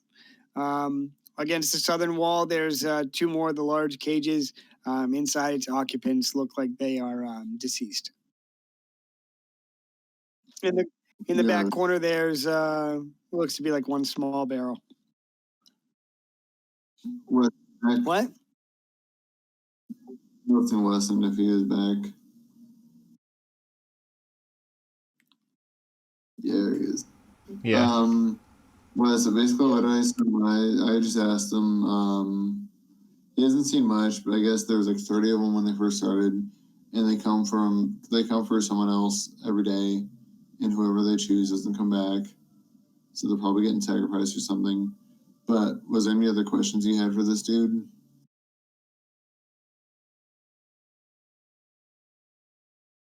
Does he know the purpose of why they're being sacrificed?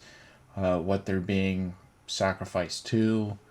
Um, does he know anything else about the poison darts that supposedly come out of nowhere? Are they super toxic? Like, will they kill someone instantaneously, or is it a 3 to 5 minute death? Or let's see.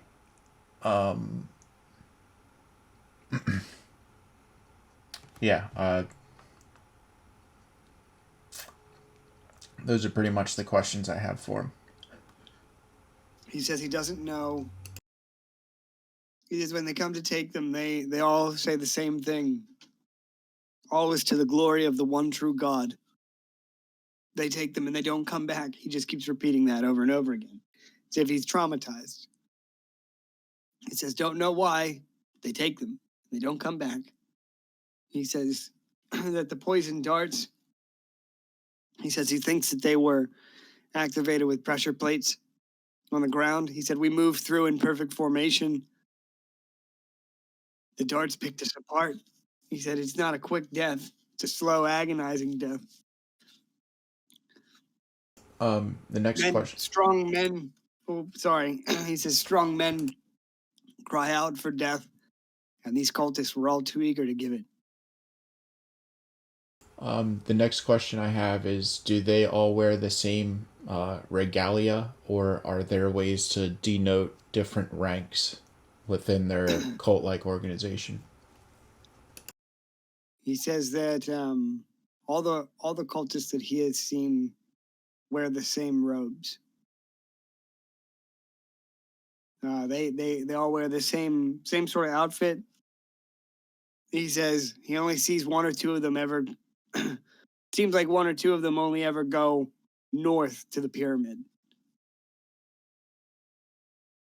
Oh, interesting. Has he seen any cultists that look to be in charge of people? Look to be like the leader? He shakes his head and says he's not sure. Okay. He asks you if you'll allow him to go free.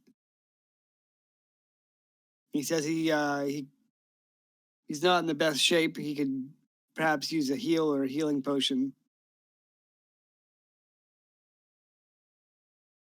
He grips the bars desperately and looks up at you both and says, please don't let me die here.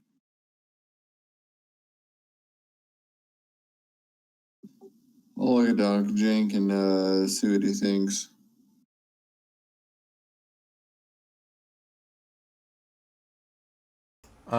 Here's what I'll go ahead and I'll walk up to the bars, and in a feat of strength, I'll just rip them and pry them open so he can escape.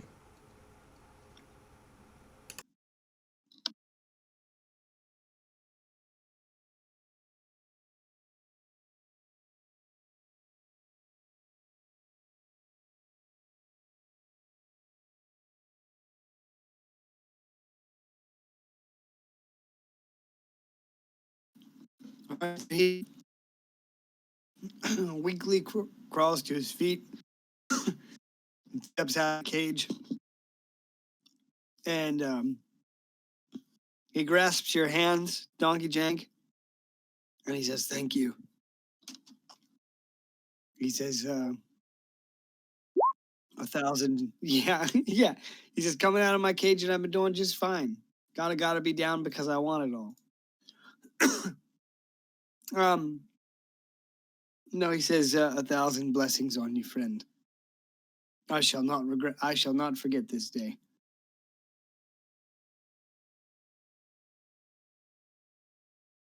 I hope not, because it shall be your last. What? What? Galador.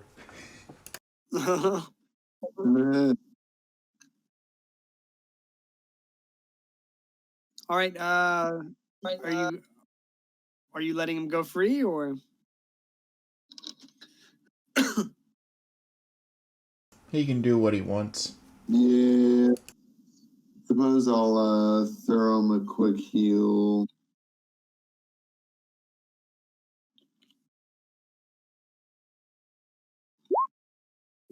Just a little bit. Niner. Okay. Gets a little bit of more of a pep in his step.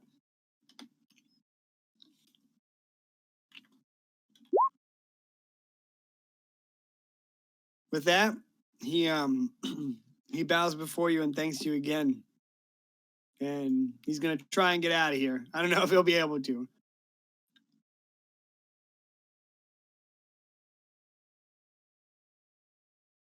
I need to wash my hands real quick, and then we'll continue. Is that cool? Yep, I'm gonna grab some food while you do that. Cool, dudes. I just gotta get a refill, and I'll be right back.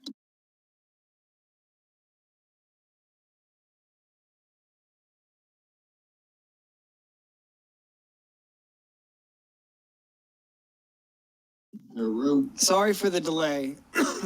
No worries. Welcome back. Thank you. Okay, so you guys set free the Dragonborn prisoner, and he's gonna make his way through the temple and try to get out. What are you guys doing?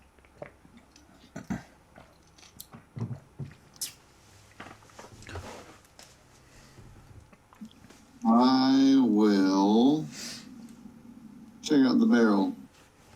Okay. Inside the barrel, you find some pieces of, it's just moldy food like bread. Seems like it was foodstuffs that they were giving to the prisoners here. Oh, before the Dragonborn leaves, I wanted to ask him if there was like a usual time they came and if they had already come that day.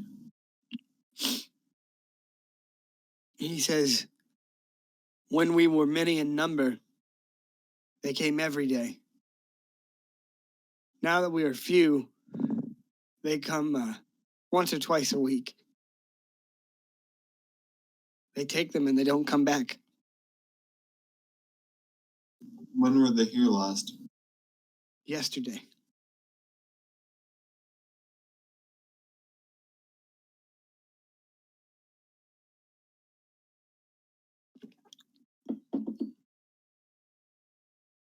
We always hear screaming. Oh, I forgot to mention this. He says they always hear screaming from the north. Always the screaming and the silence. Mm-hmm. Sorry, I forgot to add that. You're good. I got a lot written down here.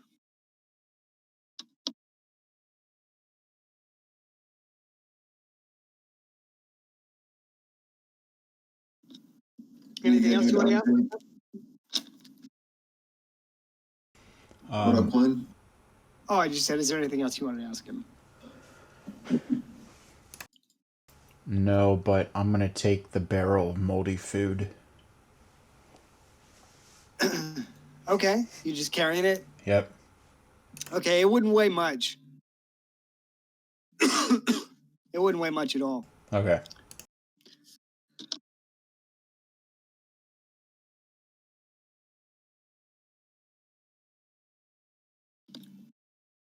All right, so you grab the barrel. Are you going to roll it? Eventually. Okay. All right, what would you like to do? Well, I guess I'll start by peeking my head around this hallway. Okay. Look for immediate threats. God damn it. It's so stupid that it immediately goes to hide area when you click on the thing. It's so dumb. Like, I love Roll20, but shit.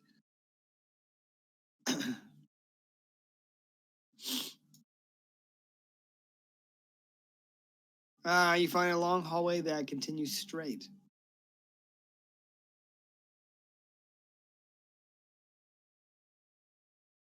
You could probably see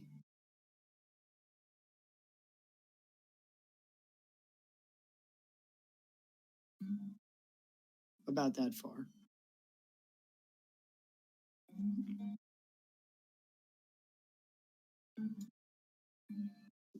Cool. All right. I'm gonna quickly dash over here and then see what I see. Okay, in this room there are 2 support pillars, and it just seems like they use this area for storage. There's just some terracotta pots here. So is this a wall? Yep. Okay, never mind. You got Yeah, it. sorry, dude. No worries. I'm trying to get this all revealed. I don't know how much I trust our room, so I'm gonna just proceed north if you want, Donkey Drink, or we can go to the west wing. Let's go ahead and proceed north. All right. Oh, heat.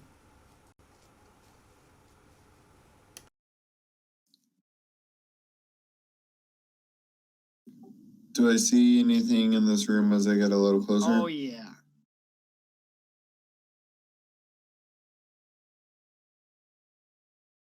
In this room, you see a cultist attending to a stone slab that is covered in blood.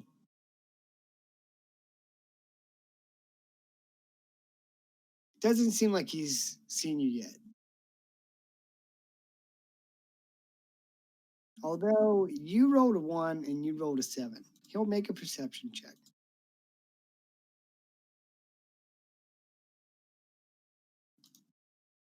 17. He looks up at your approach and spots you both.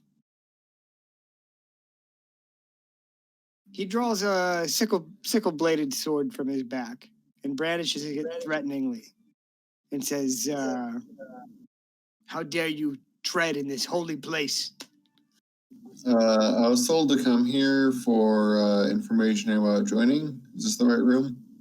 He eyes you suspiciously and says, "You need to go to the main chamber." Isn't this the main chamber? That's what I was told. He takes a step backwards as you approach. And as you approach, you see that on the back wall here, there's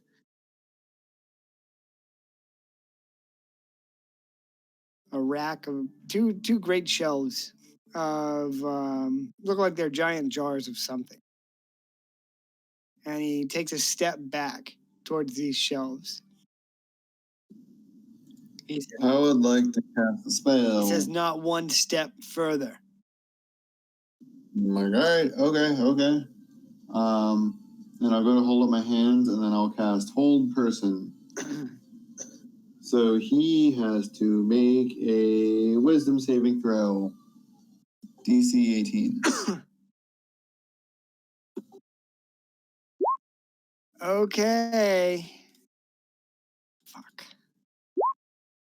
Fail. Yeah, buddy. All right, so he's paralyzed. Although at the end of each of his turns, he can make another Wisdom saving throw. On success, it is ended. Do we want to keep the same initiative order just for the sake of time? Yeah, if it makes your life easier, that's cool. If you guys want to roll new initiative, that's totally fine with me. I'm just asking. Fine for either or. Go ahead and roll again. Okay.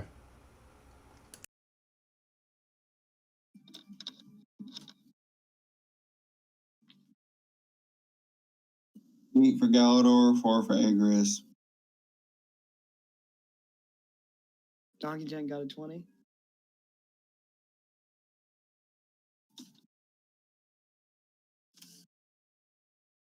Dane DeMore, the man himself.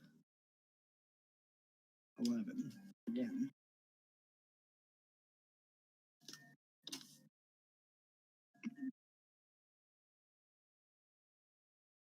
And then the cultist, 7. Okay, all right, well, You're up, Donkey Jank. All right. Donkey Jank is gonna go up to the hallway here. Use a little bit of his move action. He wants to stand here and kind of peek around the corners, see how many cultists are here. Yeah, I'll go ahead and reveal the whole room. All right, so in this room, as you get a little bit closer, you can see that this stone slab looks to be used for like a surgery or something of some sort. It's covered in blood. There are instruments and different experimentation tools scattered across the table. To your right, to your left, there's another stone slab that appears to be covered with gear that you would almost reckon from your time with the Dragonborn, you would recognize as gear that belongs to the Legionnaires. Seems like it's being collected and pulled here. There's a wagon in this room that you notice the blood trail from the table leads to, and quick observation would tell you that the wagon is filled with several corpses.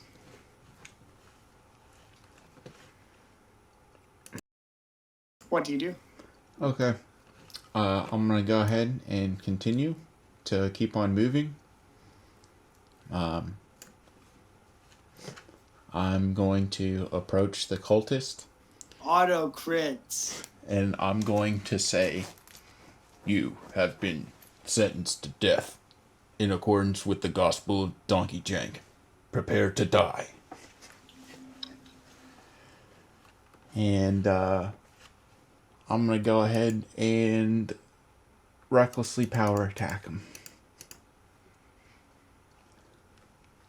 Okay. If it hits, it crits. Oh, man. Holy shit. Wow. Nice. Oh, man. Okay. So... Oh, man, this might be some... Heavy damage. Yeah. I guess all three of them technically crit, though.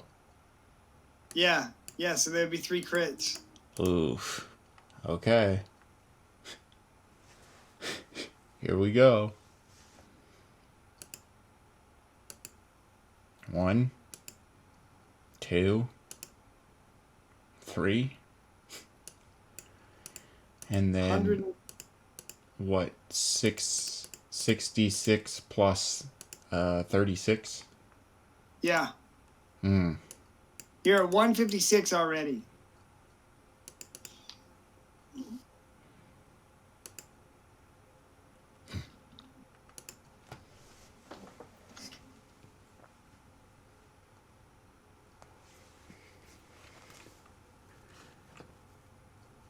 Plus another 62. That's 218 damage. Jesus fuck. You kill him so many times over. How do you want to kill him?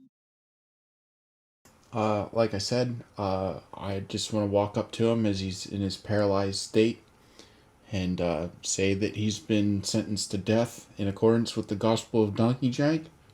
And what I want to do is just split him right in half. Okay. Yeah, well, you do that. He just has to look on and in a horrified state, but he's unable to do anything about it. And yeah, you cleave him in half with ease, almost like a hot knife through butter. Here's what happens since you rolled 3 critical hits. Everyone in the party gains inspiration, and you do as well, for a feat of such absolute brutality. Yeah.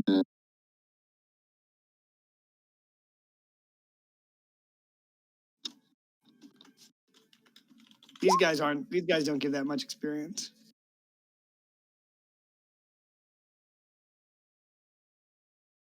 All right, well, he dies without any fanfare. You know, he's held. And,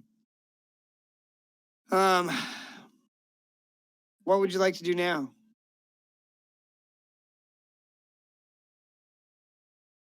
I would like to rage.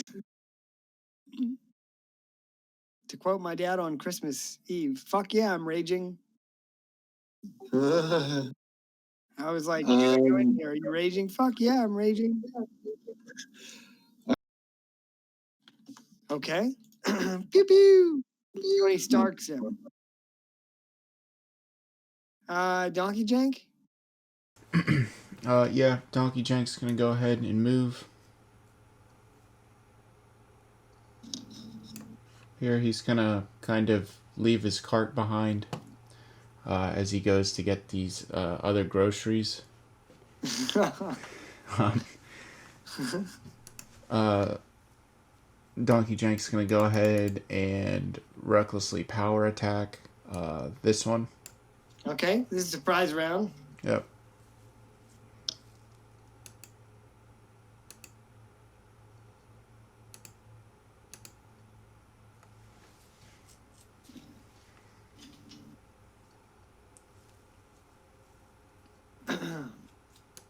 Uh, 23 and 25 both hit.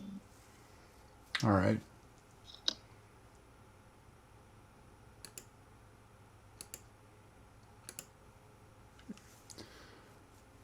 So 52.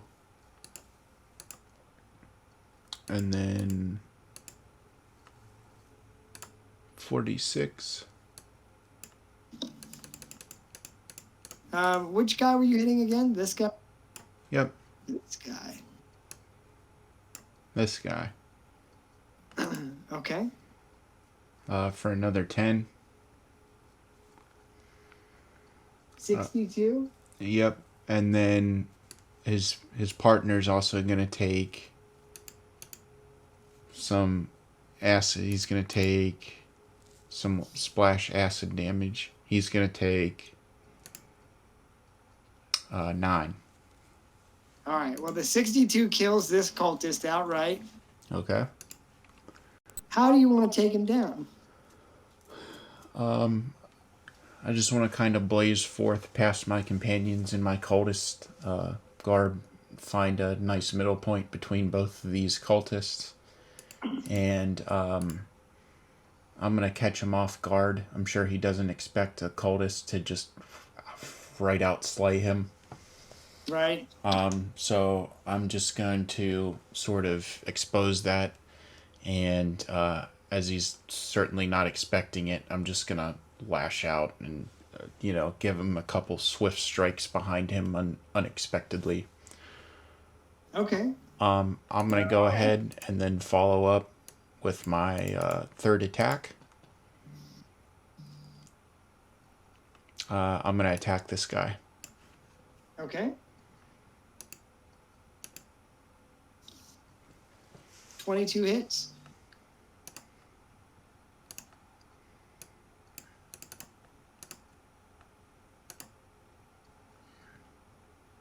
$26. Nice.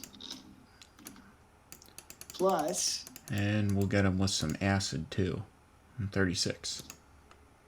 He's gonna need an antacid after this. He's gonna have to get some Tums.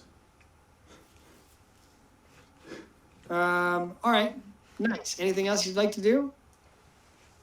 No, that's gonna end my turn. All right. Well, it's Dane DeMar's turn. The Great Dane.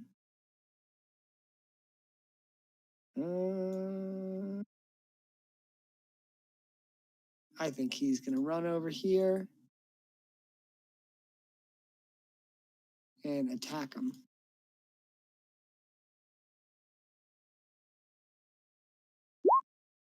$26 and 17 both hit.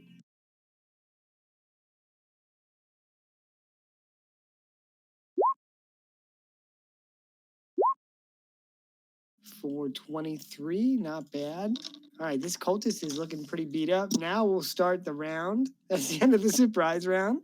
So it's your turn, Donkey Jank. You go first. All right. I'm gonna go ahead and continue my reckless assault on cultist number 2. I'm gonna go ahead and recklessly power attack again.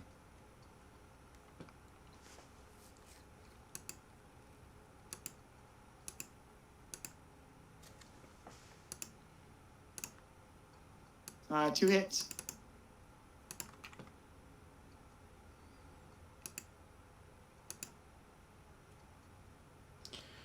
51. Yes. And then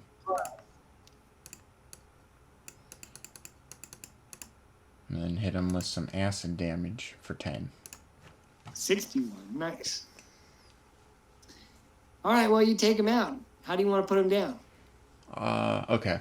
What I want to do is kind of swing in a massive arc, and I want to catch his head with the broadside of my axe as I'm swinging it around, and I'm going to kind of smash his head into the pillar here, and I'm just going to let the acid eat his brain. Okay. All right, well, his head smacks against the pillar with a sickening crunch, and he falls to the floor as the acid eats away at his skull. Nice. All right, well, as he falls dead to the north, there's a hallway that continues on. Looks like there might be a room down here. There's an antechamber here. Ahead, Agrius, there's another chamber here. Straight ahead, there's a hallway to the north and to the south. Boy, oh boy, oh boy.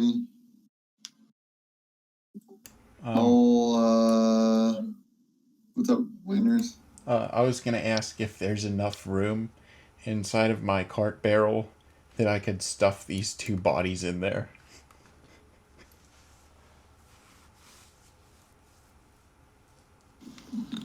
Probably not with the three. Okay. Is there enough room to stuff one in there? Yeah, you could get creative and stuff him in there. What if I would chop them all up into tiny bits? Yeah, or you could break all their bones like a crazy like psychopath.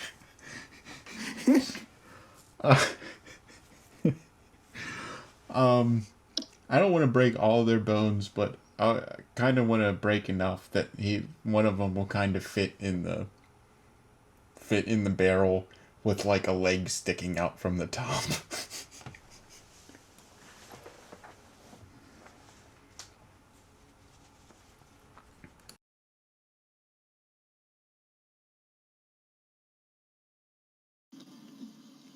Alexa, turn it down a little. Oh, sorry, I forgot my mic was on.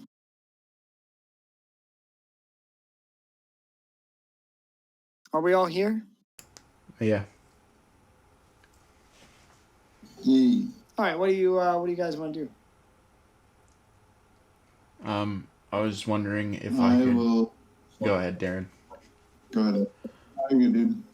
I was gonna go ahead and see if I could. I'm not sure if you responded to this or not, but I was gonna go ahead and break one of the cultist bones enough that I could fit like one of their corpses into the. Oh yeah, the yeah, you barrel can definitely do that. with like a foot sticking out. Yes. Okay. Sorry, I must have muted myself. Oh, you're fine. And then I'm gonna go ahead and continue pushing my cart down the hall. Okay.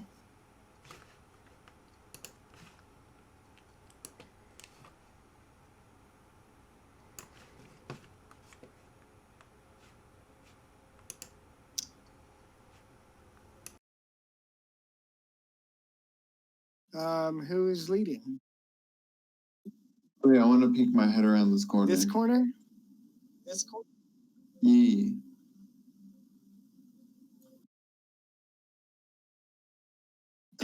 Okay. As you peek your head around the corner, there's a room down here.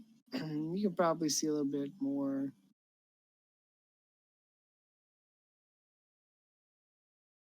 Seems like the hallway opens up.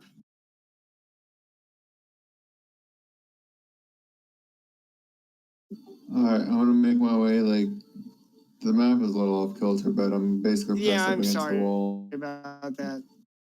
Oh, dude, no worries. I'm still learning to use the dungeon draft, and it's a good program, but I'm struggling with it a little bit. So No, yeah, no worries. It's hard to line them up sometimes. Anyway. Oh shit, what did I do? Here we go. All right, so I'm just gonna reveal this room. So you come into this room that looks to be like sleeping quarters of some sort. Ooh. In this room, you count about 8 beds.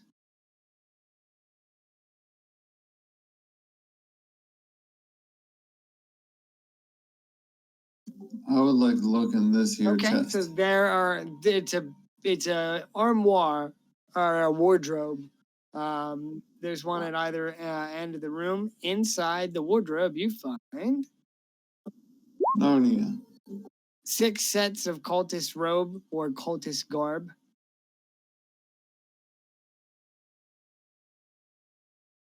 And that's it. Cool. I'll just fit that over my stuff.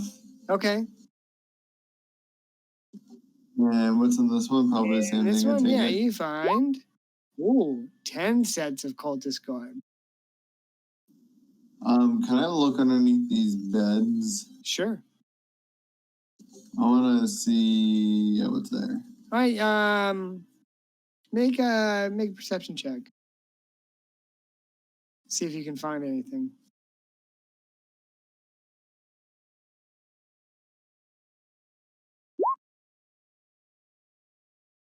We ain't seen shit. Yeah. Just looks like an ordinary cultist bedroom to you. Cool. Dr. Jake, anything you want to do in here?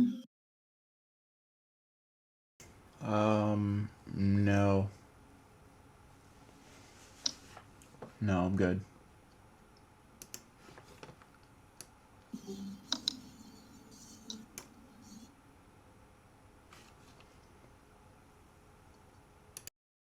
Okay.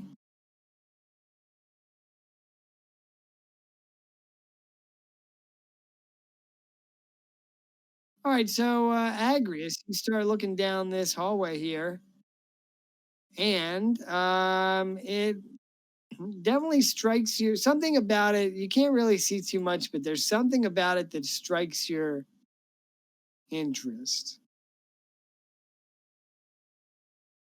Right.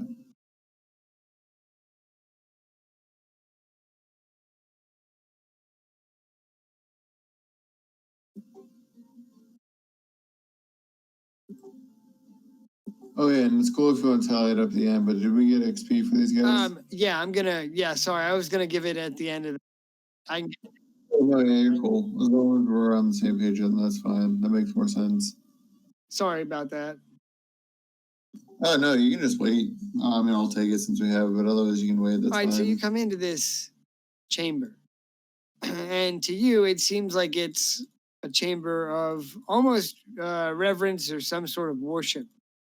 There are 2 long stone pews in the back of the room, a small altar with an offering bowl, and an assortment of humanoid bones is placed before the altar.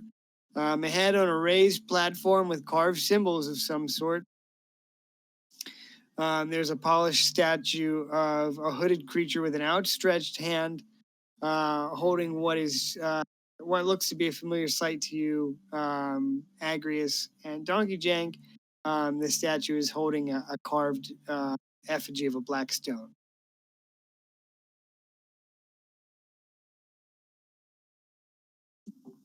Huh. Is there any sort of writing or script or runes or anything? There looks to be like what do you call it? Hieroglyphics. At the base of the statue, or where do I see them? There's like I said, there's some symbols drawn upon the base here. Underneath the statue. Gotcha. This token is kind of a poor representation. It's the only one I could find. No, you're good. So the hieroglyph is it would be in front of the statue here. So it's on the lower. Gotcha. The outstretched hand is And over top of it. cool. I guess I'll check those out. The hieroglyphs? Yeah, see if I can glean anything. Go ahead and why don't you roll investigation or religion or history or if you can justify your roll, that's fine with me. Whatever it is. Religion, because they're cool. 21. Okay, with the 21, this panel seems to depict a meteorite of some sort crashing to Earth, Telos. And seems like there's a group of strange-looking creatures discovering these black stones from the crash site. The panel then depicts these creatures in intense study of the black stones, and it seems as though through the studies, these creatures were able to discover the hidden potential of these stones. And perhaps, just their hidden potential. That would be what you can glean with a 21. Okay. And is there anything else that strikes me about this altar, or other than the human bones? So like I said, there's a there's a small offering of humanoid bones upon the altar, but no, it doesn't look like any altar that you've seen before, but it doesn't stand out to you in any sort of way. And like I said, this is a hooded statue of a hooded creature with an outstretched hand. So there's not, the face isn't really visible. No, the face is concealed. Like it's like a drooping hood. Okay.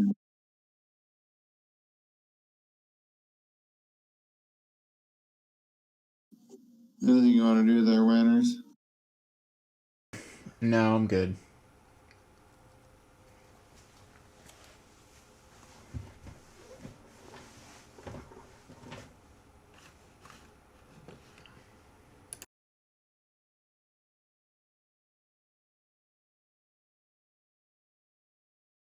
All right. I would like to peek around this corner to the All right, left. so you peek around the corner, and there's another support pillar and a hallway that goes eastward. All right. I'll do the business as usual and walk behind the pillar. Okay, so these hallways actually connect. Makes sense.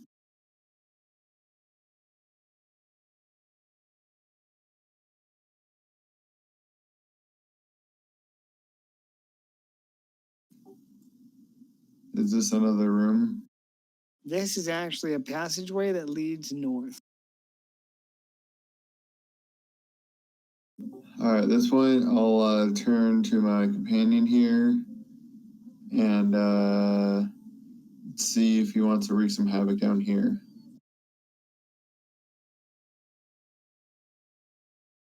Yeah, let's do it.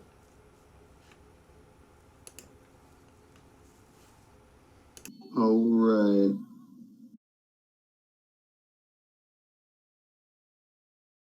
I think I'll just go ahead and cast Spiritual Guardians at 3rd level and put that up before I run in. Okay, do you want me to grab you a different icon?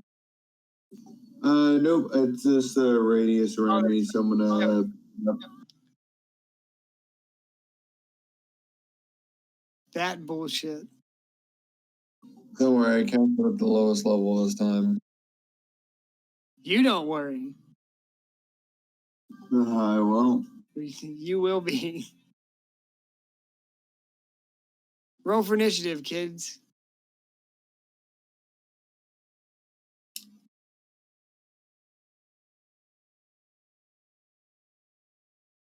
Whoa, 21 for Galador. You got an 8. Yep.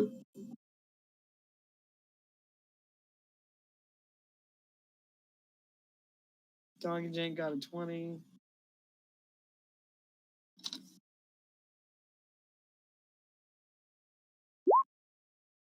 Of course they rolled that.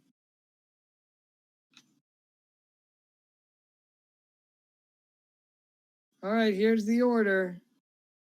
Galador, Donkey Jank, Dame Demore, Agrius, and then the bads.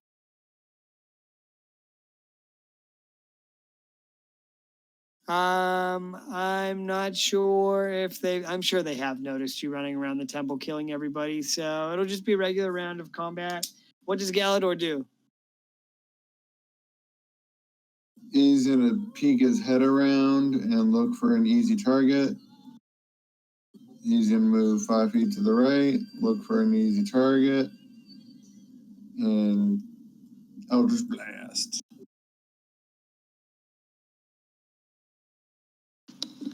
Okay. Those are 3 hits on somebody. All right, aiming for the one on the left.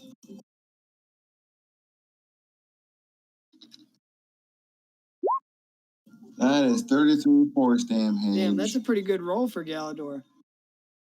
Yeah, buddy. Okay. Well, if he's not doing anything else, it's Donkey Jank's turn. Yep, he's gonna back the fuck up because he's an old man and doesn't want to get hit. Back the fuck up. Back the fuck up. Donkey Jank is going to go ahead and bonus action rage and use instinctive pounce. So he's going to move 20 feet with that. Okay. And then I am going to go ahead and use my regular movement.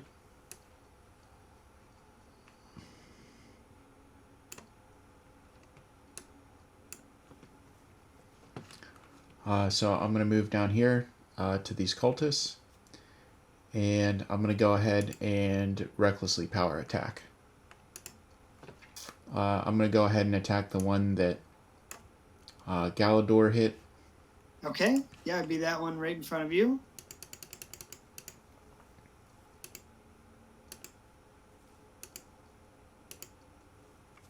Two hits.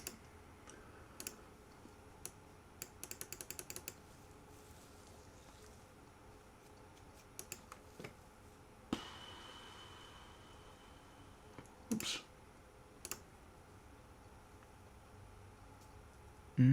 Let me check something real fast. Oh, you're fine.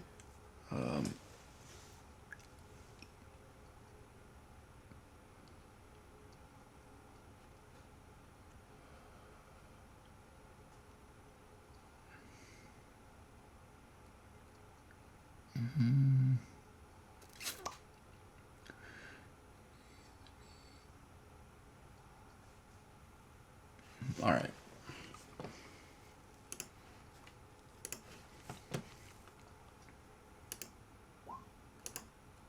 Oof.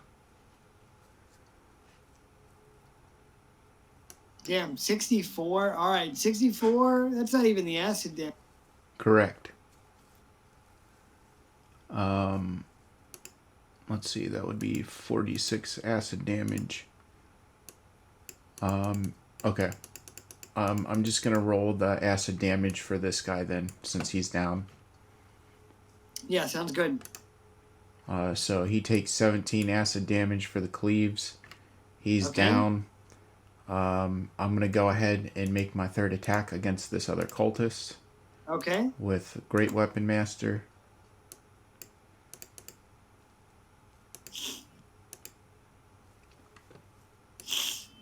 Hit. Excuse me. Sorry, I have the sniffles. 24. 24.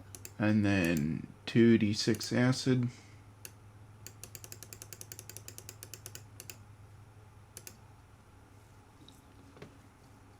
For 12.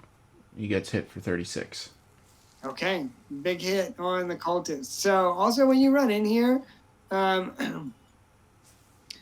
you notice that there's one of those, there's a beacon here, but it looks like it's damaged, sort of beyond repair. Maybe after combat, you'll have the chance to get a closer look at it, but that's just something you notice as you first run in to begin your assault. You recognize this handiwork from the Druid Temple. Okay.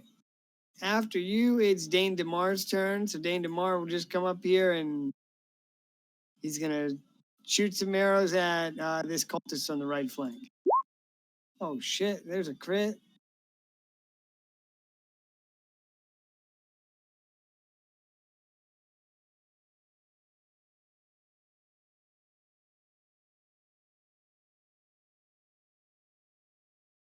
Here's the regular damage. And then here's the crit damage.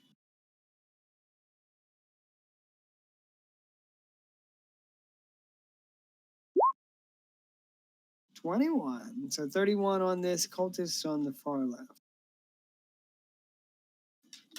That's the end of his turn. Agrius, what are you up to? Not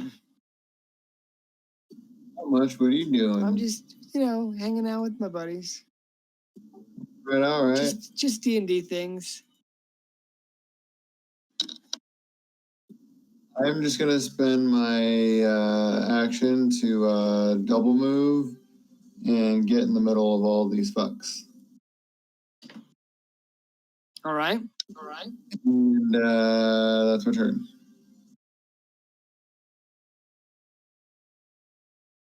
All right, they need to make a wisdom save, right? Their turn. Yep. Yep, it is their turn after you. So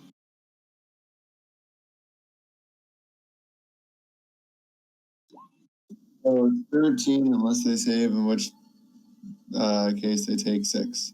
okay, so they get a +2, and here we go. All right, 13 necrotic damage.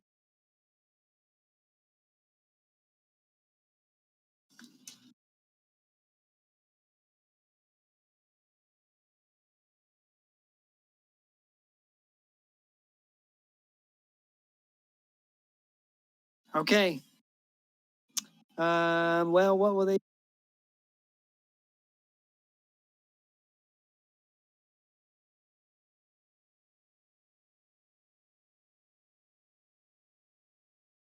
All right, so the one in the middle here, in front of you, Agrius, he begins to chant in some sort of language that you don't understand. And as he speaks, his voice grows to a thunderous roar, which is audible within 300 feet. So creatures of his choice, which would be you and the party that is within his line of sight, that can hear his words, had to succeed on a charisma saving throw or be frightened for 1 minute. So roll charisma save, guys.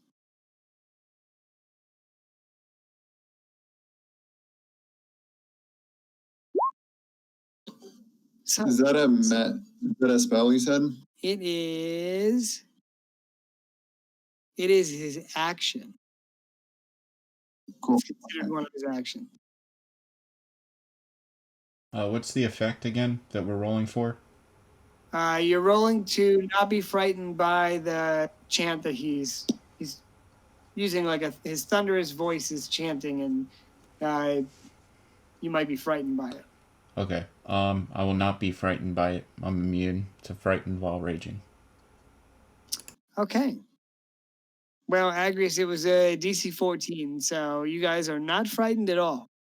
So he gets loud with you. He tries to throw his voice around, and you guys are not impressed. Shut the fuck up. Beep, beep, beep, beep. Just thinking. Shut the fuck up. Shut the fuck up. All right, well, the one behind you is going to, or the one in front of you, Donkey Jank, is going to use Call Lightning.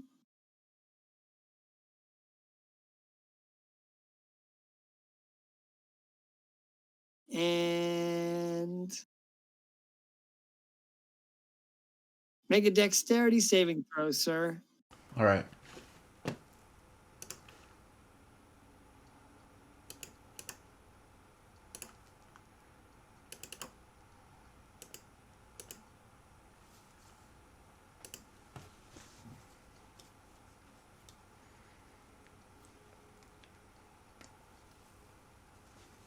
What is his?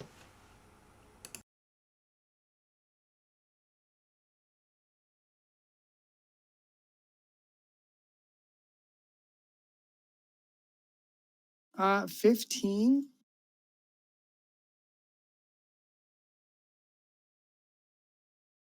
All right, so you save, you take half of this. So he Pika Pika's you and calls down some lightning. So you take 8.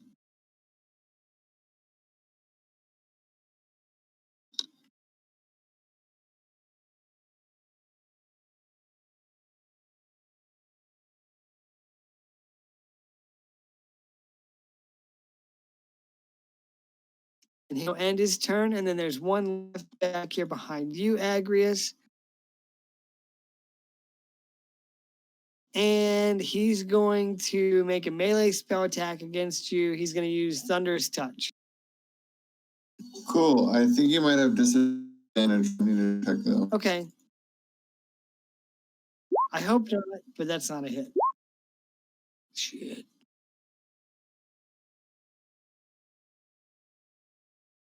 Oh my god.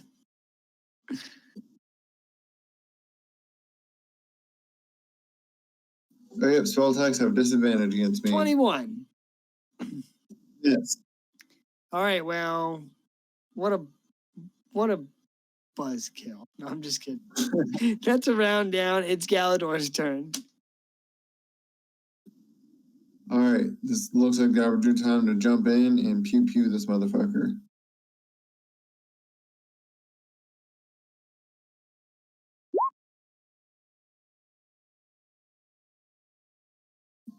$29, $14, $17. Hit. All hit. All hit.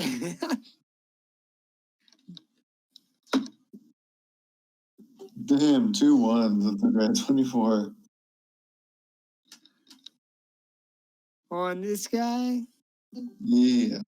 Okay. That's a big hit. After Galador, it's Donkey Jank. Donkey Jank. What's Donkey Jank gonna not do? Not attack him. Donkey Jank's gonna attack him. I'm gonna go ahead and recklessly power attack this cultist. All right. Mm-mm.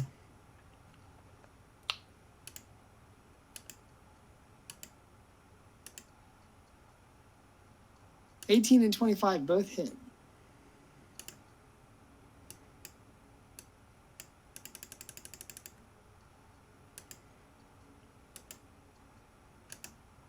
Mm.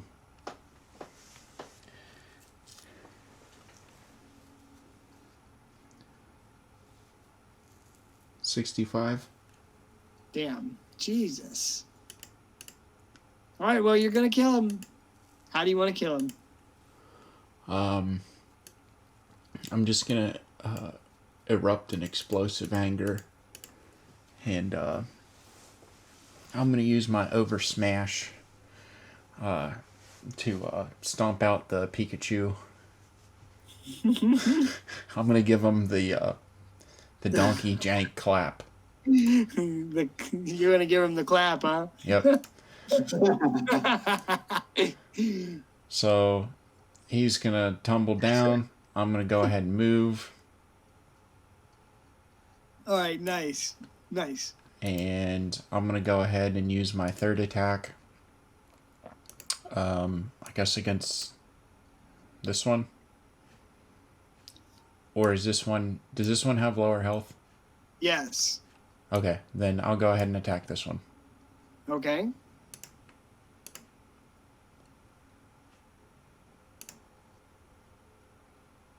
Hit.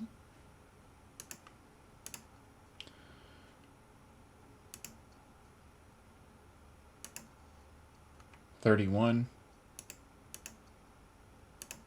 All right, well, 31 is going to... 39 for acid.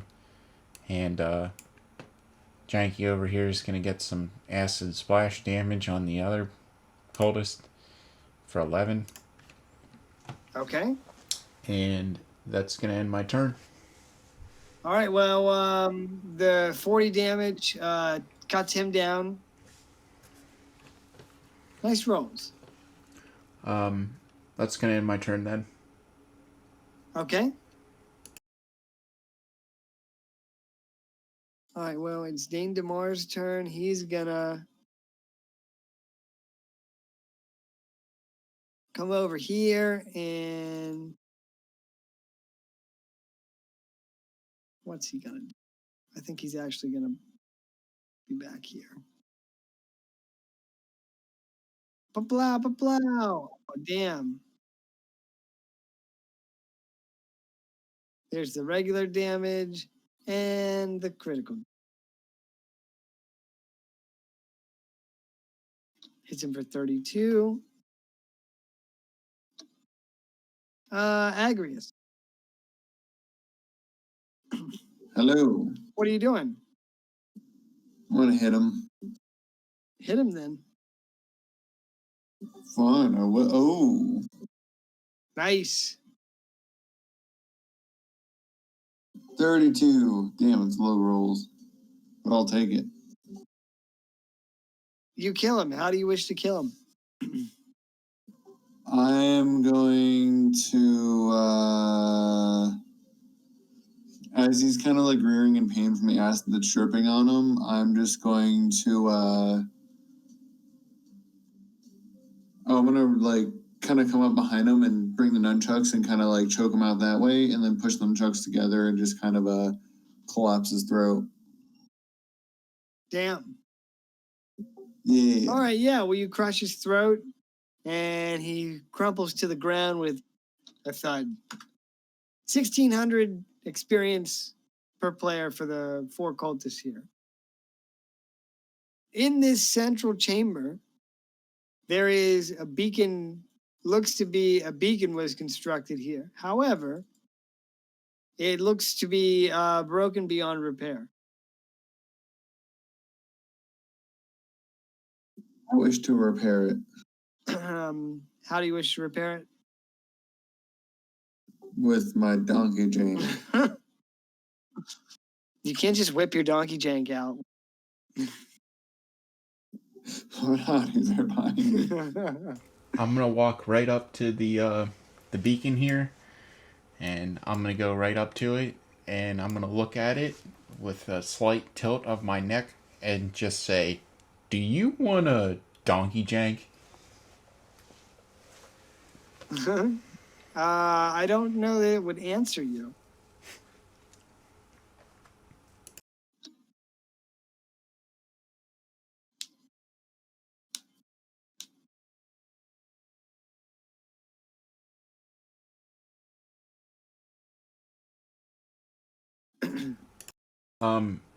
My other question is if I hold up my black stone, does the beacon react to it in any way possible? Interesting question. Sounds good, Agrius. All right, so you hold up your black stone, and it hums with a purple radiance. It looks as though it could be inserted in this slot over here, but the other two are the structure itself looks almost as if it was melted on the one side. Okay. So it hums with the purple resonance, but the beacon itself looks to be incomplete. All right. Well, I'm gonna go over and input my black stone. Okay. All right. So you insert the stone into. There's a housing between. There's like a stone pedestal there and a housing by which the stone could be inserted.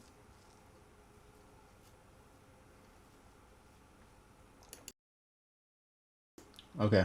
I'm gonna reach into my pouch or backpack or wherever I keep it. I'm gonna insert it into the housing. Okay, you insert it into the housing, and the radiant light that it emits grows tremendously, maybe 10 or 15 times over. And it begins to glow with this brilliant, radiant, purple radiance, and almost blinding.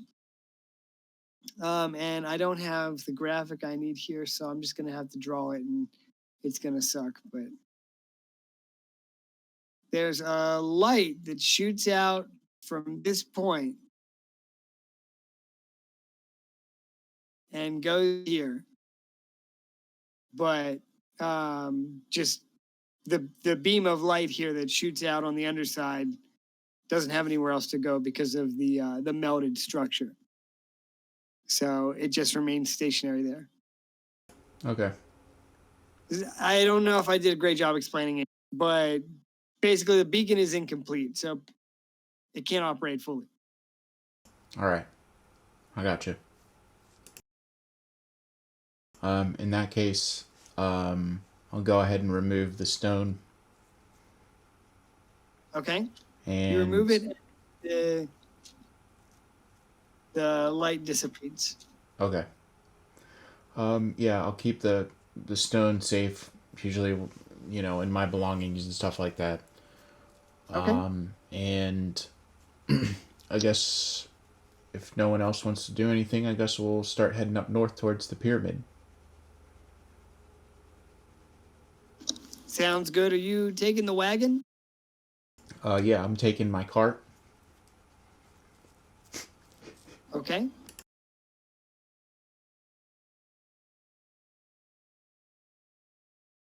Because I'm trying to get first place tonight.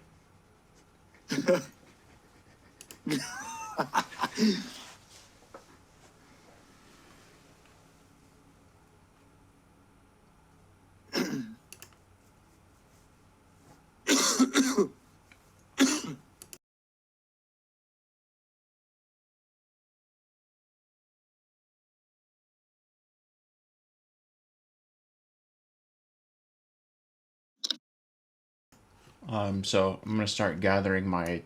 Well, hold on. That's not true. I want to examine these. It looks like there's tablets or something over here. Correct. Yeah, there are 2 stone tablets in this room as well. Yeah. I'm gonna go over and roll. I'd like to look those over and give them a perception check. Okay. Go ahead and roll for that. I'm sorry. I have been fighting this chest cold for a while. Gotcha. I'm back. Welcome back. Donkey Jank is just examining these stone tablets. What do they say?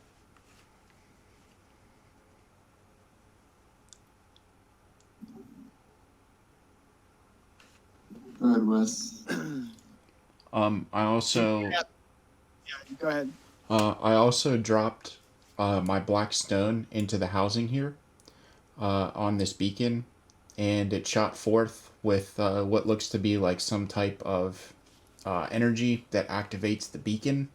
However, because of its destroyed state, it only reacts so much.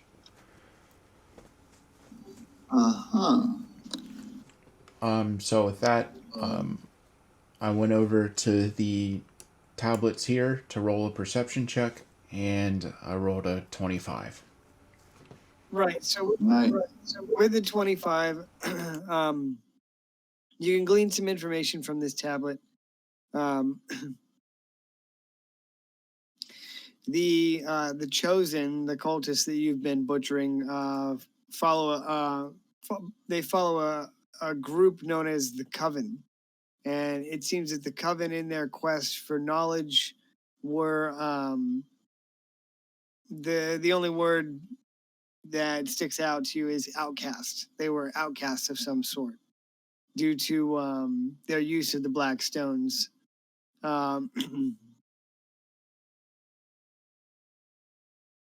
After being outcast,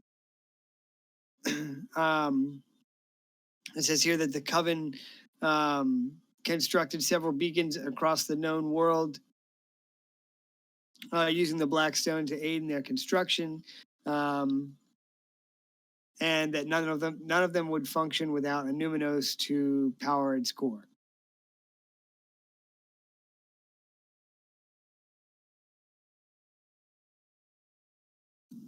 Gotcha. Does this one talk about similar things? You could examine it.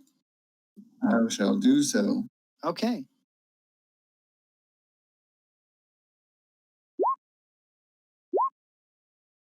$13. All right, with a 13, you're able to glean one line of information. And it's an incomplete sentence, but it says something about a great war with the dragons. Oh, got it. Noted. So that sticks out at you. So if you're gonna get one piece of information, that's a. You got it, dude. Should we continue northward, or is there anything else you need to do here, Manners? No, I'm ready to grab my cart and head north. About that. What are you selling? Carted. I'm selling tonight. I'm selling blue shells, and lightning bolts, and maybe a few bananas. That's what I got in my cart.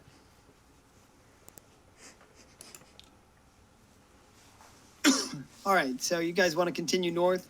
If you were to leave the temple here, in the distance, just a short trip across the sands, lies this massive pyramid that you estimate to be at least 700 feet tall.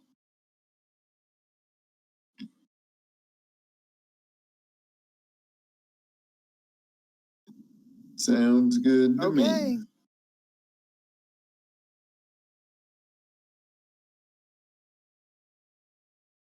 All right, so you emerge from the temple and start your journey across the sands.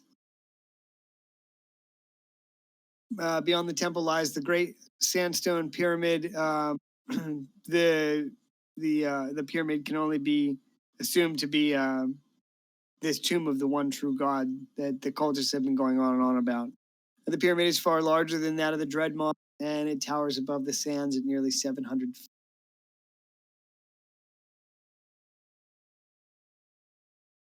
The approach,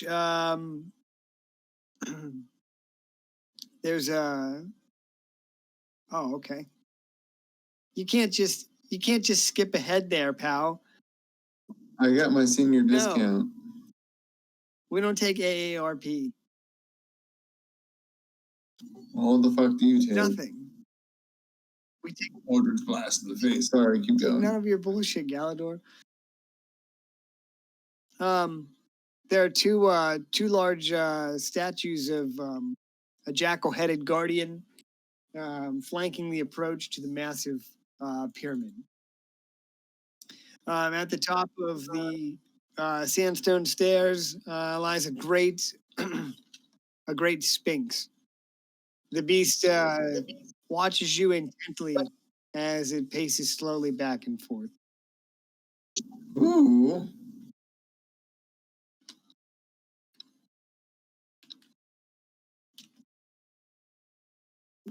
You ready there, Mr. Jank? Yep, I'm ready to roll. I got my cart All right. and my barrel. I'm just gonna walk up like I've got some business. All right, you approach. The Sphinx commands you to halt.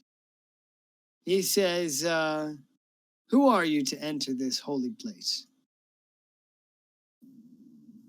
I am Agrius of the Sapphire. You are bold to be so small.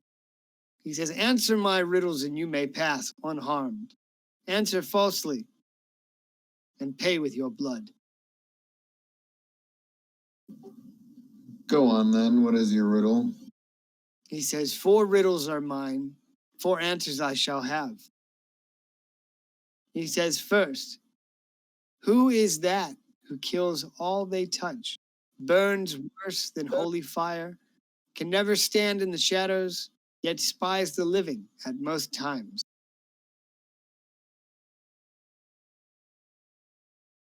Put that in the chat. Yeah, I will put that in the chat. Sorry.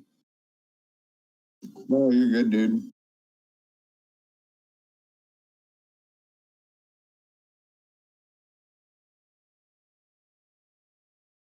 Mr. Sphinx, sir, could you repeat? He nods, or it nods. Certainly, mortal.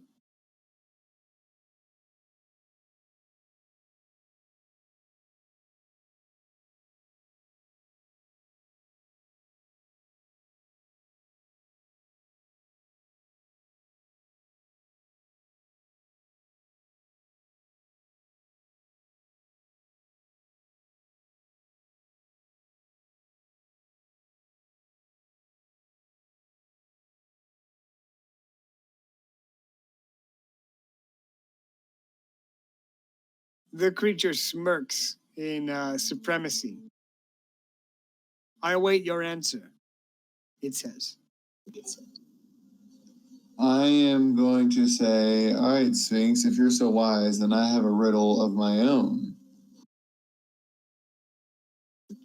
What can fit through the green glass door?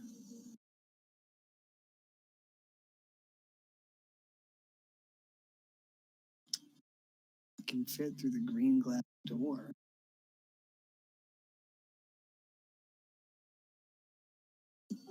A ball can fit through the green glass door, but a sphere cannot.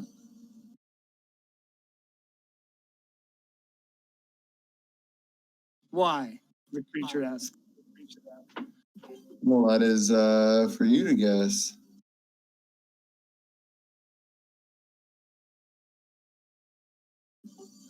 A shell can fit through the green glass door, but a rock cannot.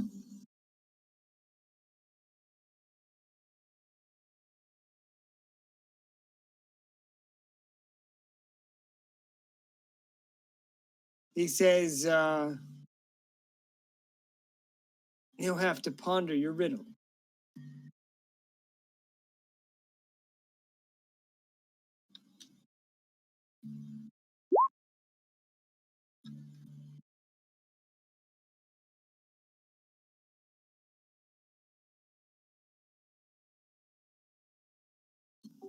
What do you think, Dr. Jink? I mean, the real answer to his riddle is obviously Donkey Jank.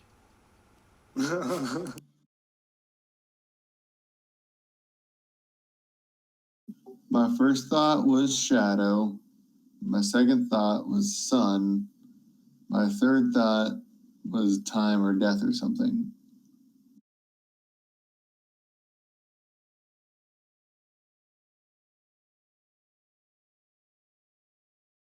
I'll say that out loud. You're going to say that out loud? Yep, just like that. He says, 3 answers you have given, but one you choose.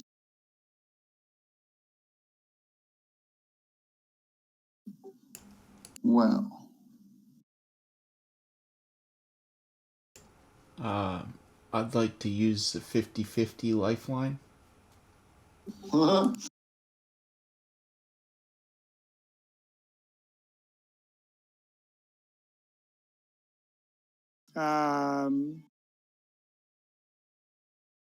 He says, one of your answers is correct.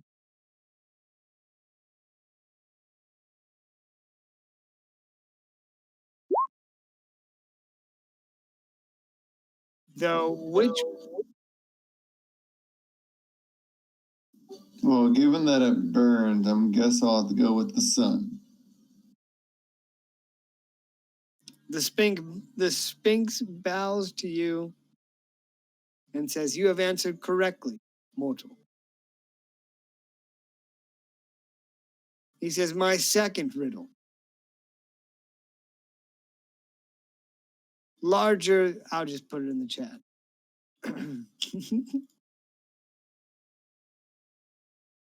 larger than larger than mountains, brightening the sky, twinkling within the owl's eye, dimmer than candles, smaller than peas, flickers never caught in the endless sea. Could also be shadows or some sort of firelight.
Donkey Jank's gonna step up to the plate on this one. He's gonna look at the Sphinx, and his answer is going to be Donkey Jank.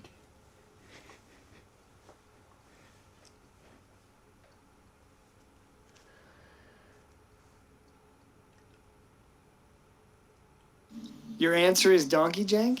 No, my answer is stars.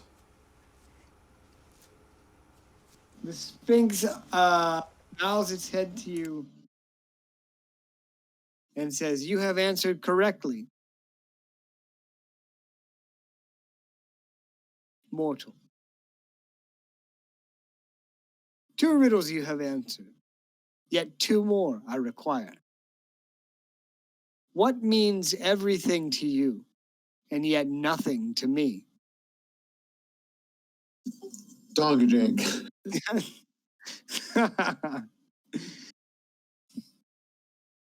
What means everything to you, and yet nothing to me? I mean, my entry into this little temple pyramid. Is that your answer? Not quite yet. Could also be my life, Donkey Jank's life. Definitely not Galador's life. That means nothing to me. Mm-hmm.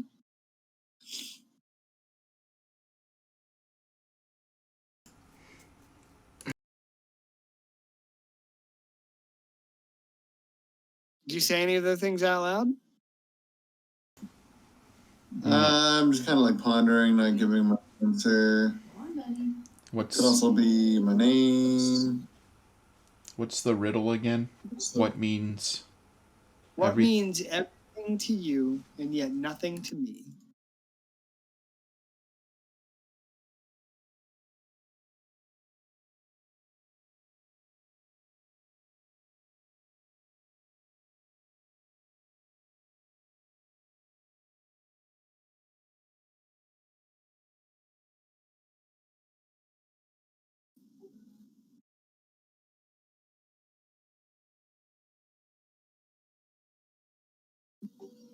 Yeah, unless you have any ideas, my answer is probably just getting entrance or breaking the fourth wall, which would be figuring out the answer to this riddle or something like that.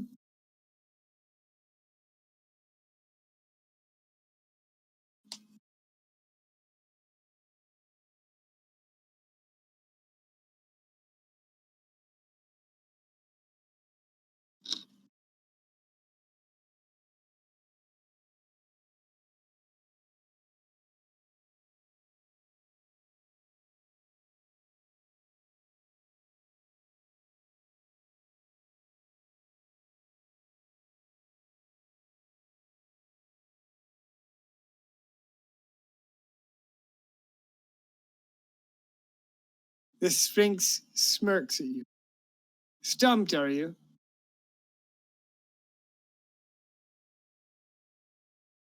Afraid to answer?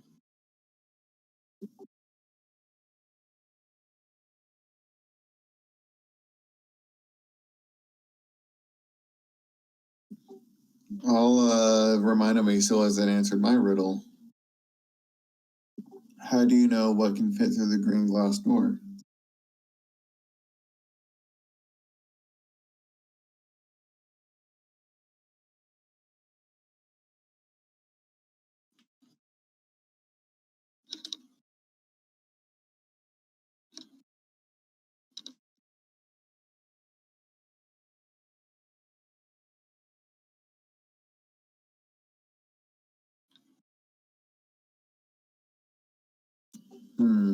So what do you think, Dr. Jink?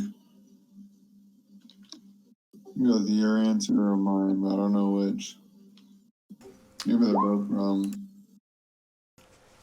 I don't remember what the shell one was. I don't remember what you said for the shell. It's puppy, not dog, not human. Same thing. Donkey Jank's gonna step up to the Sphinx, and he's gonna reply, after pondering it over for a few moments. He's gonna say,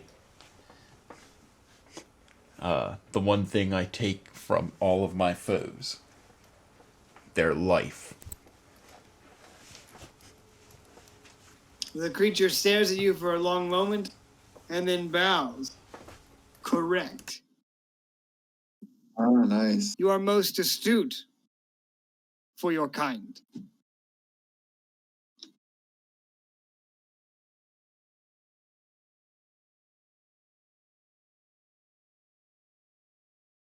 He says, one riddle you owe me.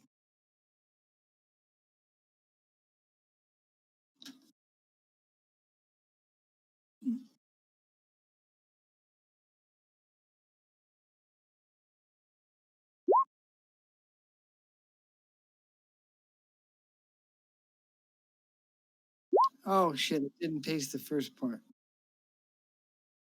Oh, yeah, it did. It cannot be seen, it cannot be felt, cannot be heard, cannot be smelt, lies behind stars and under hills, and empty holes it fills. It comes, Darkness. follows after, ends life, kills laughter.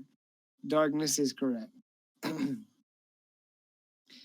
The things that can go through the green glass door have two letters, are spelled with two letters, or that's the only thing I can think of. Two of the same letters. That is correct. What is the green glass door then?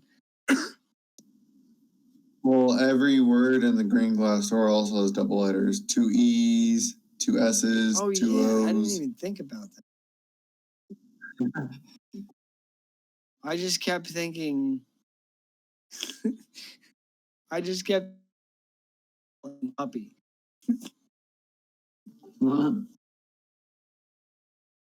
right. Well, you answer the Sphinx riddles correctly.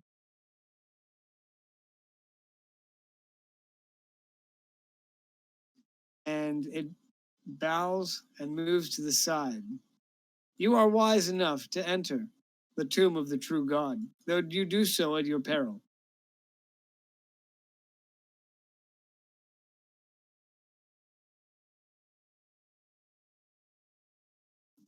I think I'm with a nod.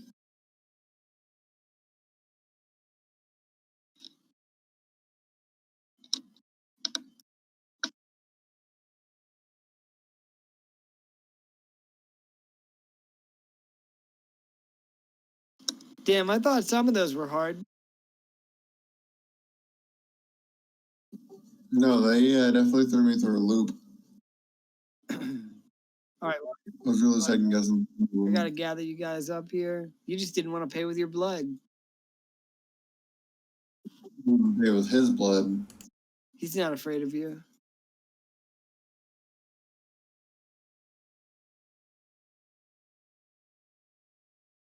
Well, lucky for him, he answered my riddle. Yes, lucky for him. I want to walk by him and pat him on the paw or whatever. And as we go into the temple, I want to be like, "Yo, smell ya, sphincter."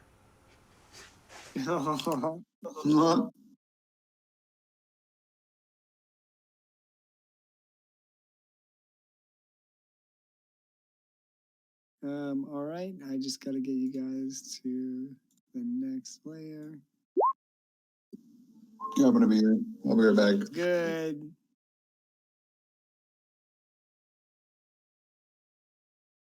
All right, I gotta get some like spirit temple music or something.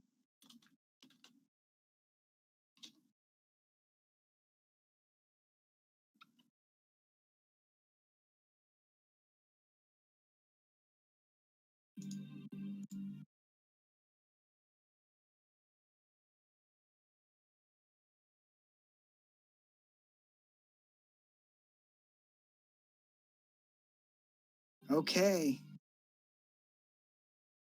I hope you guys are ready for this.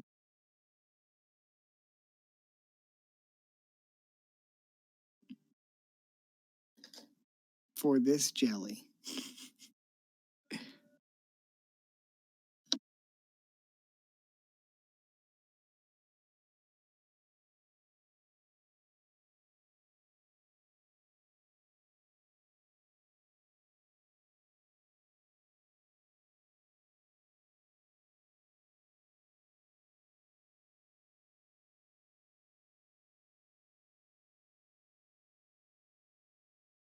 I hope you guys are ready for this.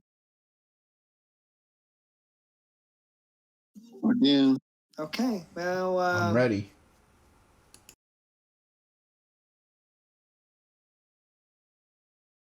You enter into a large sandstone pyramid.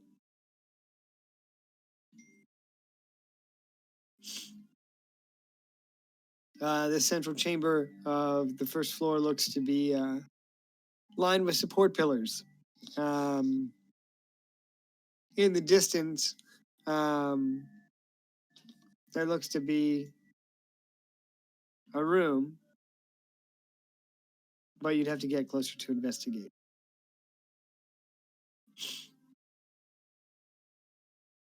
I'll take 2 steps. Okay, you take 2 steps forward. Here's what you see.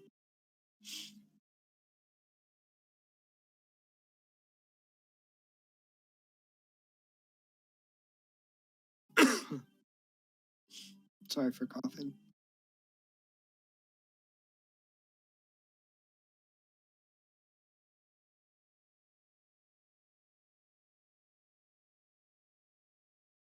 All right, the room is lit with torchlight. It's a massive central chamber to the east and the west. Seems like there's hallways leading south, and one room to the north.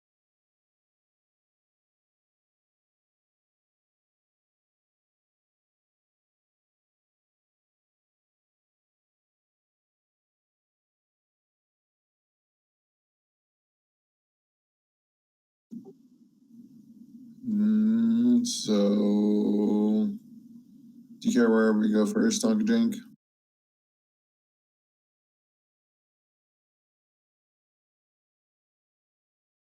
No. I don't. But if these are pathways, maybe these first. Yep, that's what I was thinking.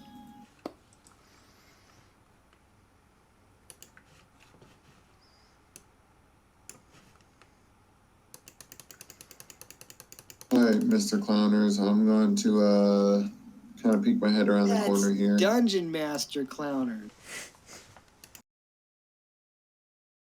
Yep. Yeah. No, I'm just kidding. Mhm. Okay, you peek around the corner, and there's a hallway. At least the start of a hallway.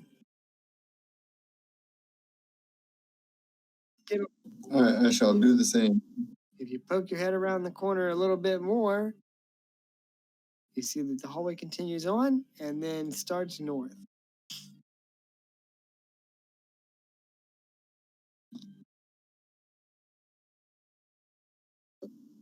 Just kind of slowly creep forward.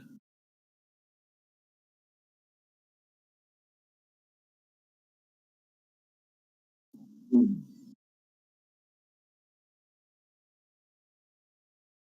All right. Again, this hallway is it's lit with low light, torchlight, so dimly lit. All right, so you get to about here, Agrius, and to the left there's a room. It's more of a large opening to an antechamber in terms of the interior. And this hallway continues on straight. Looking in the room? Yep.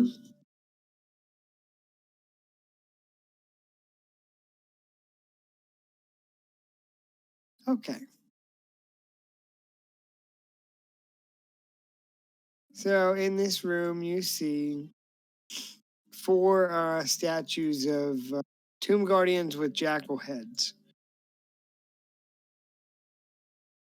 In our world, we would call them statues. We call them what? We would call them statues of Anubis. Yeah. Can you hear me okay? Yep. Okay.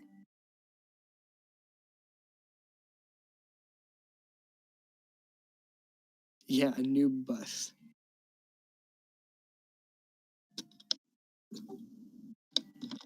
All right. Well, maybe I don't trust the statues, but I'm gonna kind of step in anyway and see Okay. what happens. So far, so good.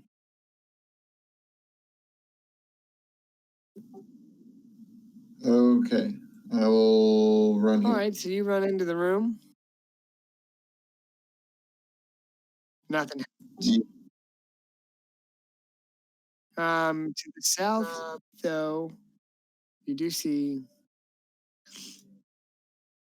the interior of. You're not sure what this room might be. Hold on, let me see if I can expand it a little bit more.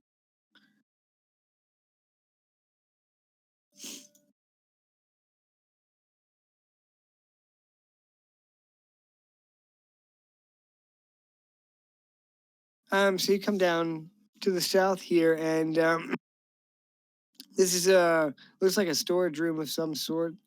It's got different sized jars, the contents of which look to be varied.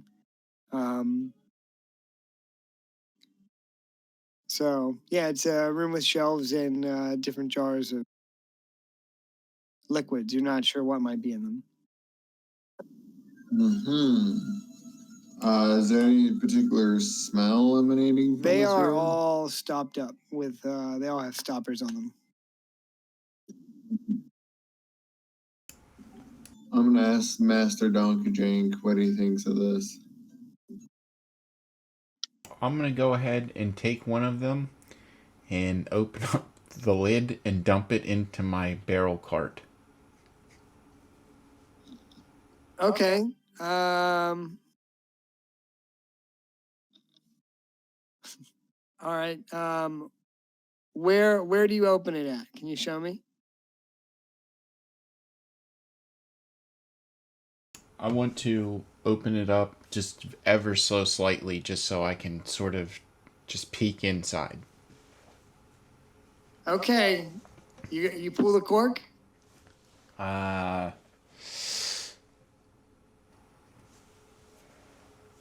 Maybe not. Maybe I'll get ready to, but before that, I'll set it back down extremely carefully and perform a perception check.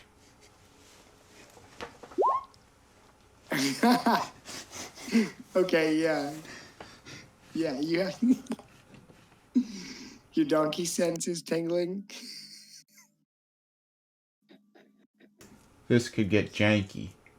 Oh my god.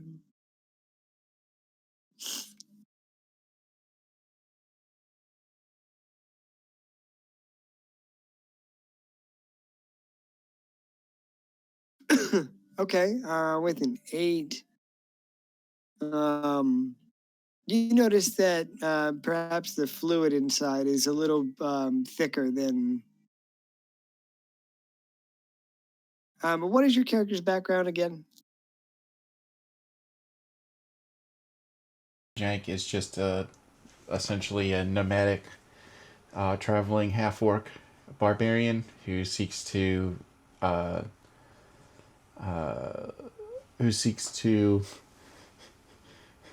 who seeks to find a worthy opponent, who can, essentially an opponent that could best the donkey jank technique. Okay, so do you have any experience fighting in like wars or with mercenary companies or anything? Yeah, donkey jank comes from the soldier background. Okay, great. All right, so you're not sure what this is, but the viscosity of it and the thickness of it make you hesitant to expose it to air due to your experience maybe fighting on the frontier with mercenary companies. You better take one of those and chuck it at the first person you see.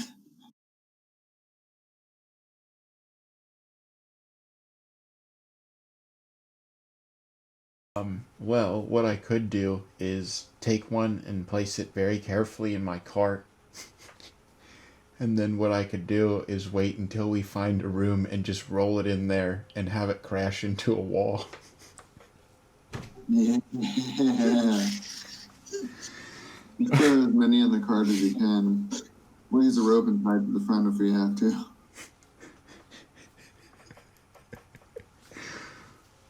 to. Okay. So I'll very carefully start putting these jars into the remaining space of the brain-filled and the cultist-filled cart. Okay.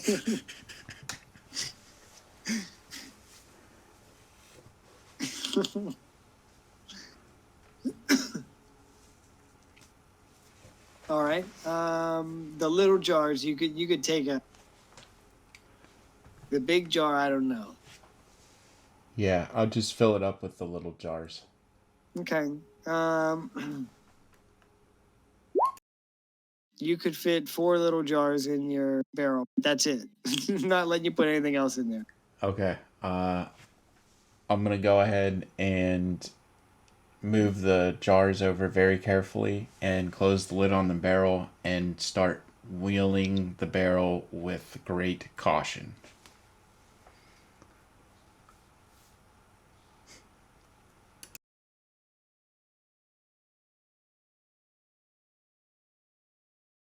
Okay.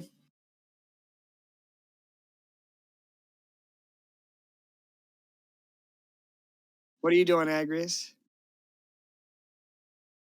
While he's loading up the small jars, I'm just gonna take a big jar and kind of hold it at my side like I'm carrying a jug of milk. Okay. All right, you're gonna take one of the big jars and carry it like that? I'm going to sheathe my weapon and just hold the jar in that hand. Okay. All right. Well, yeah, you can stash that stuff in your cart, Donkey Jank.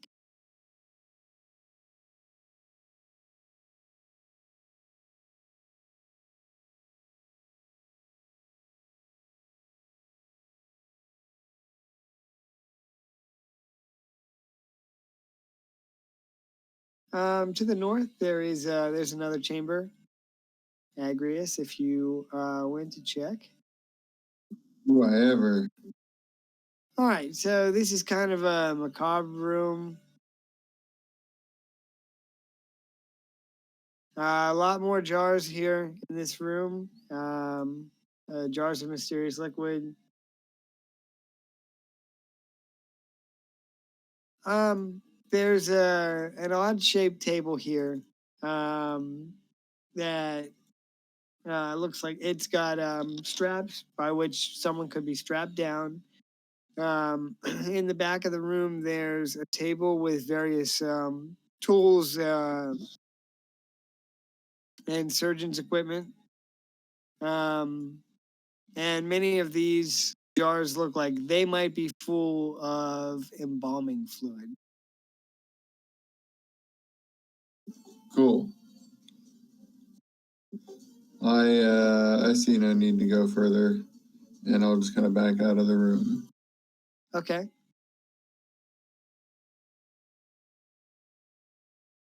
I'm gonna pull a U-turn with my cart and follow as well. Nice. Nice of you to observe proper driving technique.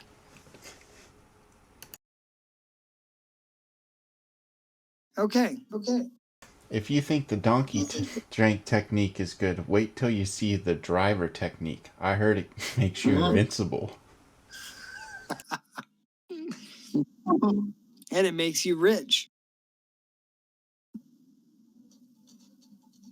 So, Donkey Jank, do you want to go north or follow the other one, the southeast?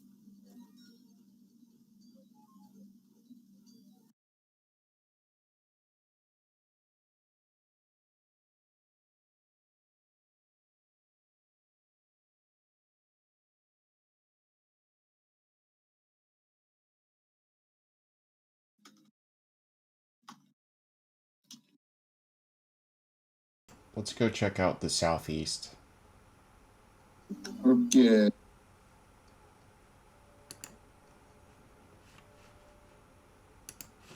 Okay. So there's another hallway. This one leads east.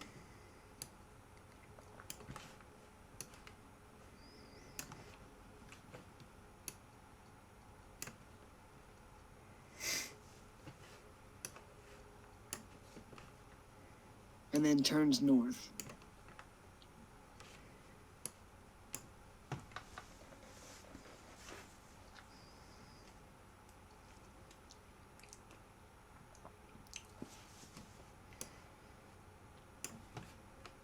The hallway goes on for some time and then juts to the right. Okay. Do you look in the hallway, Agrius? Yeah, I'll peek my head around the corner. Okay. You peek your head around the corner and see is filled with sand. Interesting. Indeed.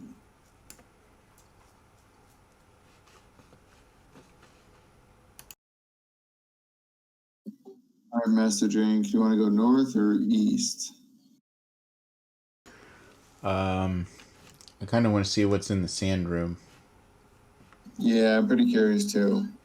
Okay. I'll be sure and park my cart outside in the proper Yep, I cart spot. will. Okay. I'm Well, assuming is Danamar following us? yeah, I need to bring him. Oh, you're good. I'm just gonna hand him my jug and I'll say, if it comes down to it, throw it, but try not to hit us. He nods.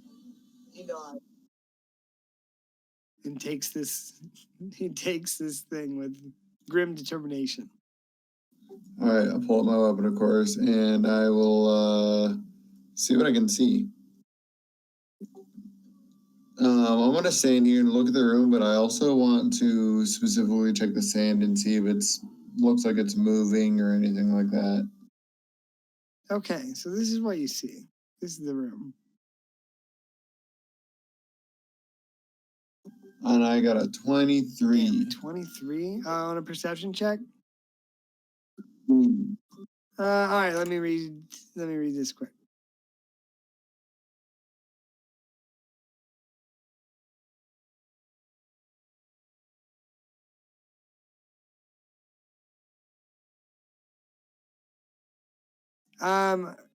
Okay, so with a 23, you can see some sort of slight movement across the sands. Here, here, and here. You're not sure how deep the sand might be, so it's impossible to tell, you know.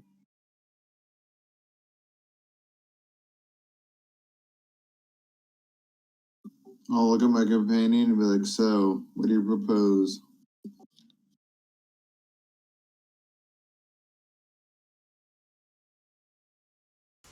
Let's see. Um, can I go ahead and throw like a projectile at one of the spots? Sure. All right. I'll go ahead and take out one of my trusty Trostin javelins Okay. and aim for one of the points that Agrius signaled towards. And I'll give it the old, the trusty Trostin toss. Okay. All right, Boss Coffee from the vending machine in Tokyo. What? Where are you throwing it? I'm gonna throw it at I think the one that was over here. Okay. Go ahead and roll.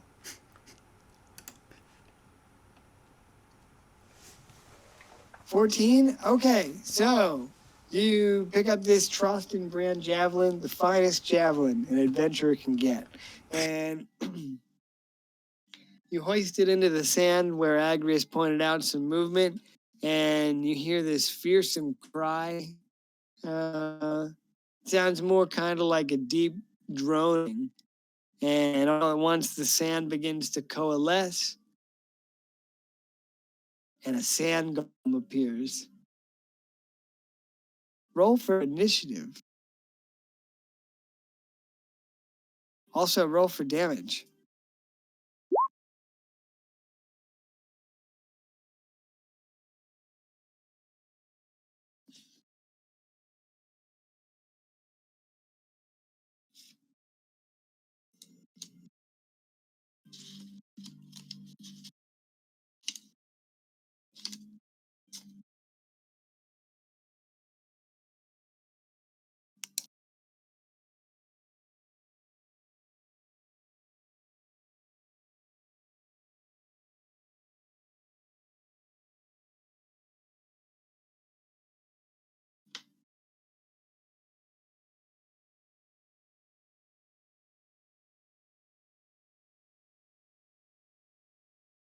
All right, I got to roll for Dane DeMar, the great Dane himself.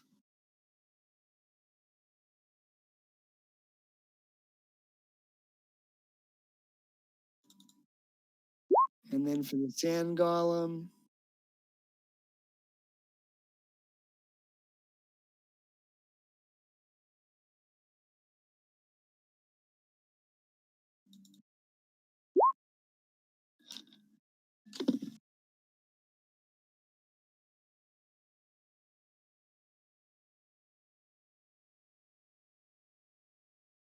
okay, all right, Donkey Jank, you're up first. All right. I'm gonna go ahead and go for the repeat there. Except this time I'm gonna throw 2 javelins. Okay.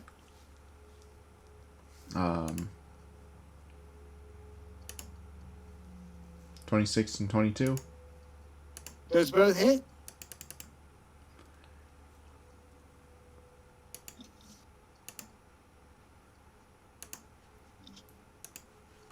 Javelins for 18. Okay. I'm gonna go ahead and then step back a little bit, and that's gonna end my turn. Okay. All right, well, after you, it's going to be the golem's turn.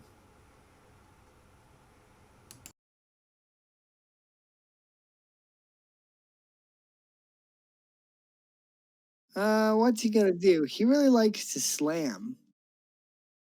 Slam.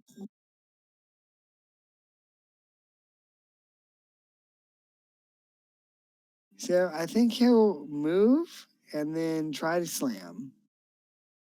He'll multi-attack.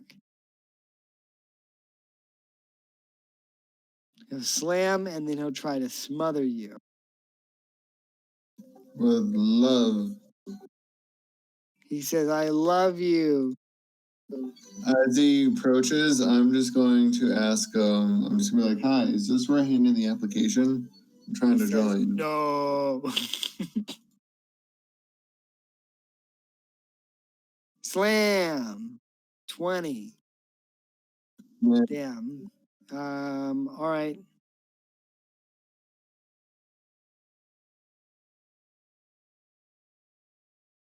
Oh, if both attacks hit, it will grapple and smother. All right, well, I guess he has to try and slam me again. All right, so 2 misses. That's boring.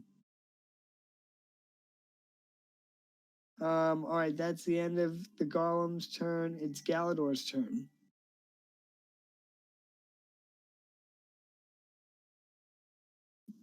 All right. He's going to fire 2 Eldritch Blasts at the golem, and then 1 into the room to try to stir up anything else that might be in there. Can you show me where he's gonna? Okay. He's gonna fire like in this direction. Okay. So 1 on the guy, and then 2 more in here. 2 on the guy, and then 1 more in here. Gotcha. Sorry about that. Good. I think he's trying to get lower. Yeah, so he's gonna go around here as south as he can go. Okay.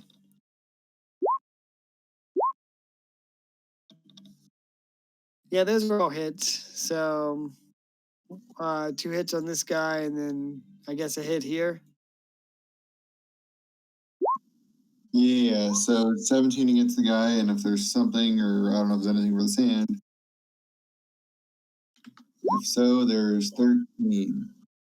Okay. Here's what happens. So he hits this guy. And then on the third, Eldritch Blast disturbs the sand, and all at once,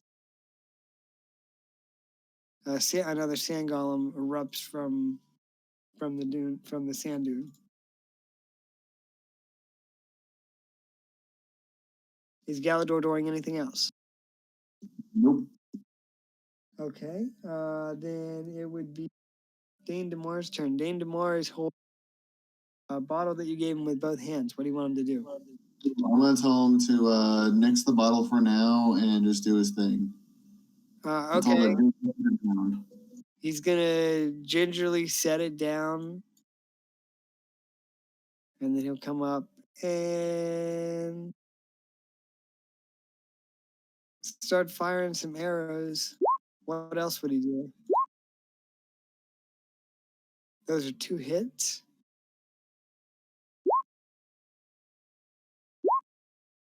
For 24 on this guy. Okay, that's the end of Dane DeMar's turn. It's your turn, Agrius.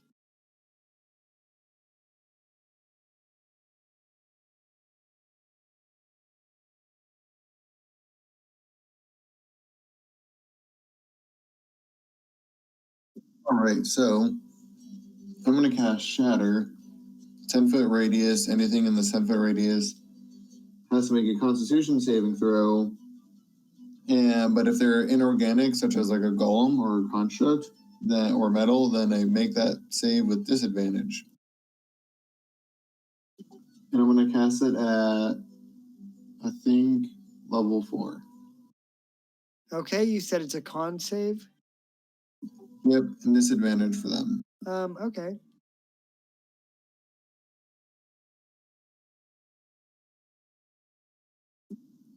And how far into this room does it? What's the radius on that again?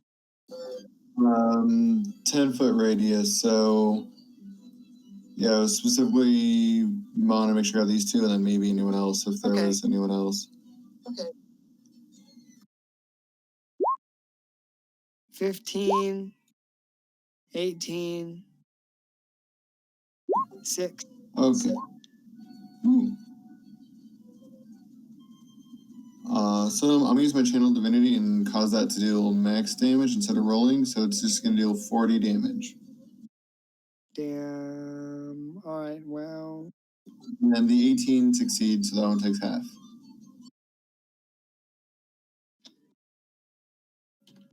Okay. And that's my turn. That dissipates that sand golem.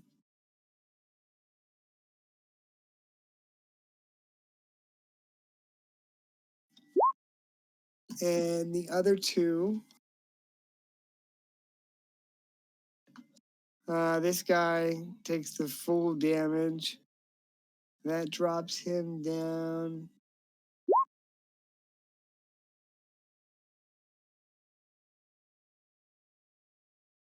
Shit. Okay.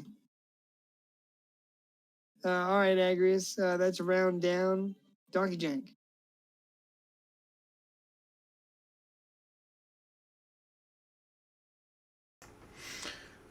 All right. Let's see.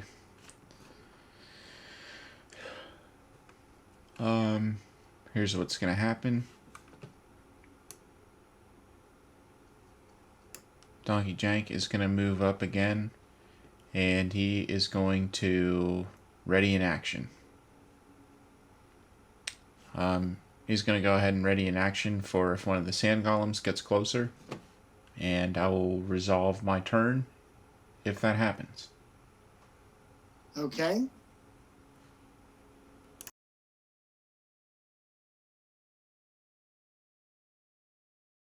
All right. Well, it is the golem's turn now. So,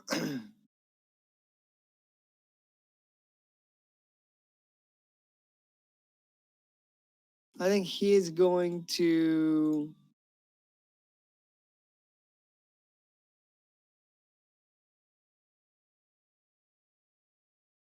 Just give me a second. I'm trying to read this.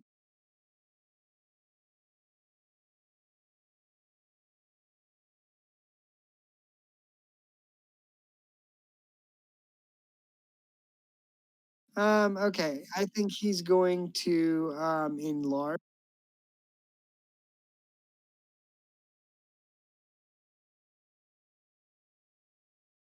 And that'll increase his damage. He'll get an extra d4 of damage die. He has advantage on strength checks and saving throws.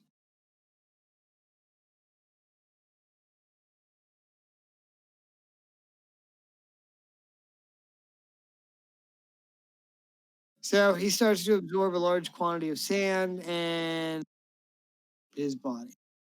He gains some temporary hit points as well. All right, so he enlarges on his turn.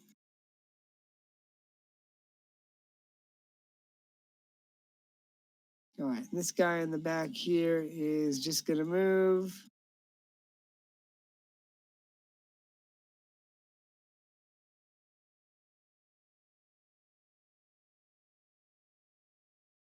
He would have to dash to get there. Maybe he'll dash right here. All right, Donkey Jank, this golem dashes within your range.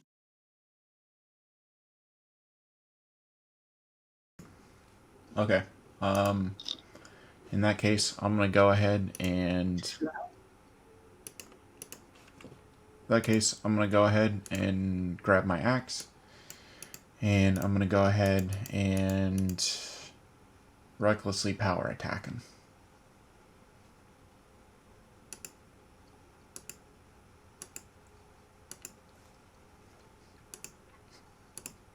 Hit.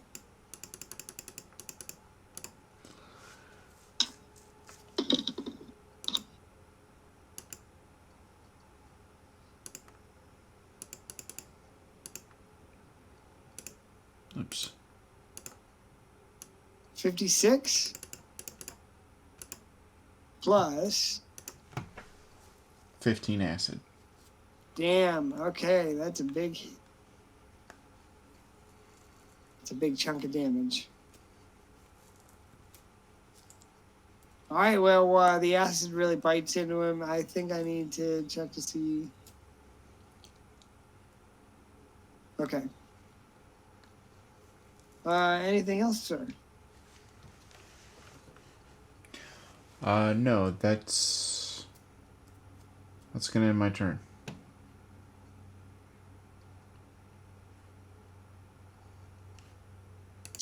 Okay. All right. So the golem enlarged, and after that, it's Galador's turn. All right, he's gonna attack this one.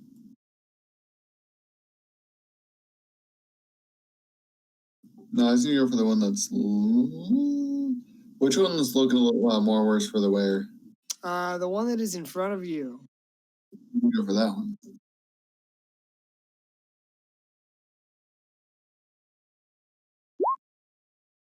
Oh wait, this should all be plus 10, so it should be 17, 22, and 13.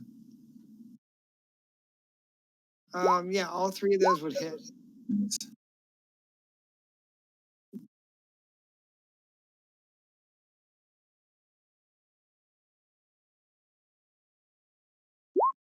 $26. What kind of damage? Force. Damn. Okay. All right. Well, you hit him with the force damage, and he just kind of Pulls a hole right through him, and then he just kind of loses the ability to keep the sand together. Yep. Yeah. All right. Well, he dissipates.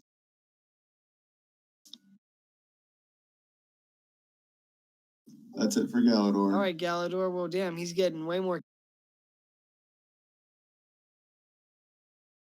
All right, it's Dane DeMar's turn. Dane DeMar's like, holy shit, guys, do you see that giant sand golem over there? Because I don't, because the corner's in my way.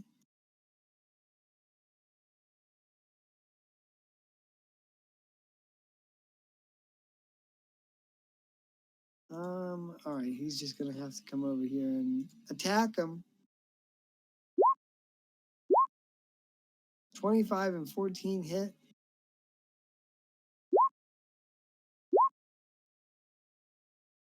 $19. All right, that's the end of Dane DeMar's turn. Agrius, it's your turn. Oh boy. I'm gonna run up and whack him.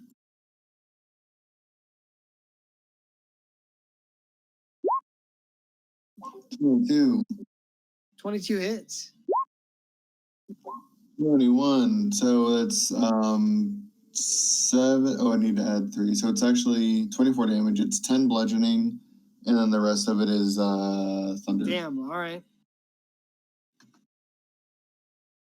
Nice. Anything else? Nope. Okay, that's a round down. It would be Donkey Jank's turn. I'll kind of move up and out of the way. All right. I'm gonna go ahead and move.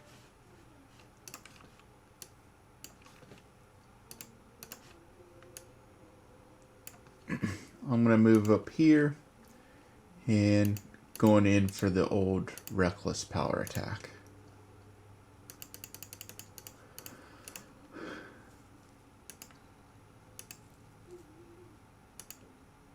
Oh, there's a crit. 2 hits. All One right. crit.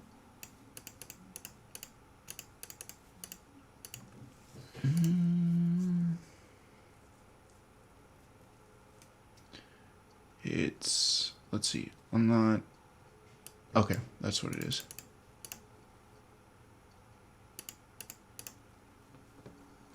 Okay, I'm just gonna do the crit first and get that over with. All right, let's do it. Damn.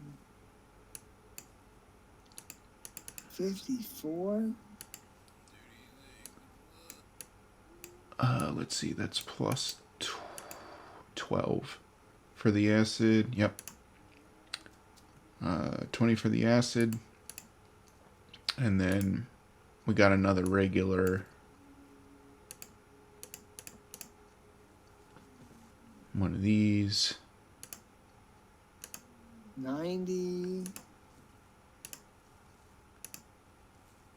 93. And then No, 97. That would be, yeah. 105. 105 on the sand golem. yep. Damn. All right. Well, he's taking my.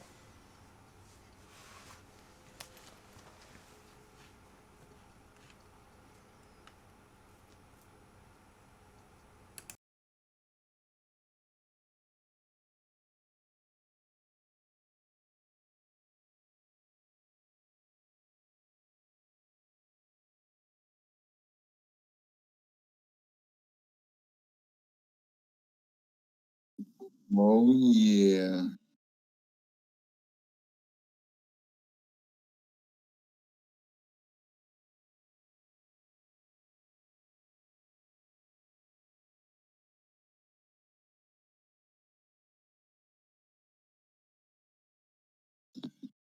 Yes. I said you're gonna take him out. How do I want to kind of land some heavy blows onto him, and I kind of want to like execute this technique that looks like a whirling, spinning sandstorm. And then as the sandstorm ends, I just kind of finish in like this super cool, awesome guy pose as the Superhero. sandstorm sort of dissipates. Nice. All right. Well, yeah. You take out. You take out the sand golems.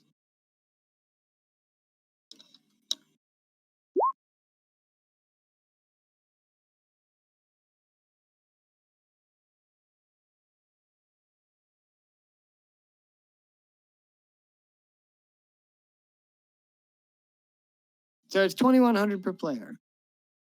To the south of this, Who? there's a hallway.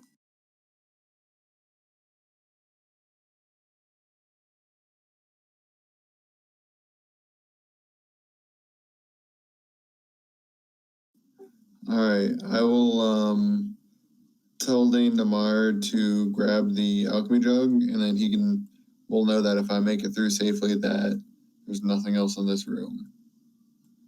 Because I'm the loudest motherfucker here. Okay. All right. Well, you start out across the sands,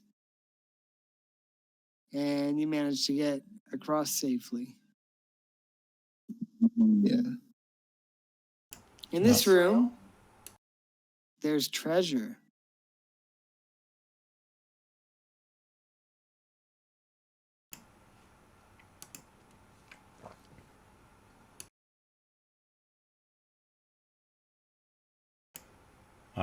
I'm gonna go ahead and skip across the sand and join Agrius in the treasure room. Okay. Do a couple of long strides and hops. Clear the sand into the treasure room. Got you. You are also able to get across the sand safely. Seems like maybe for now you've defeated the sand golems.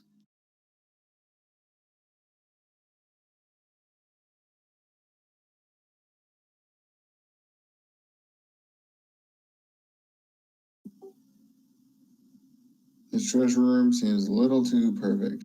Does it? A little too pretty and wrapped up in the bow. Oh, good. I also have a Charles and javelin.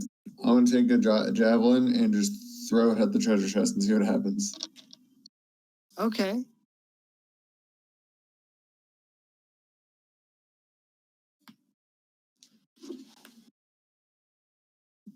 Niner.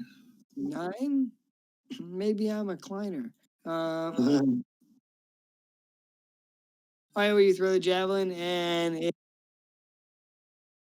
sticks into the side of the chest. Okay.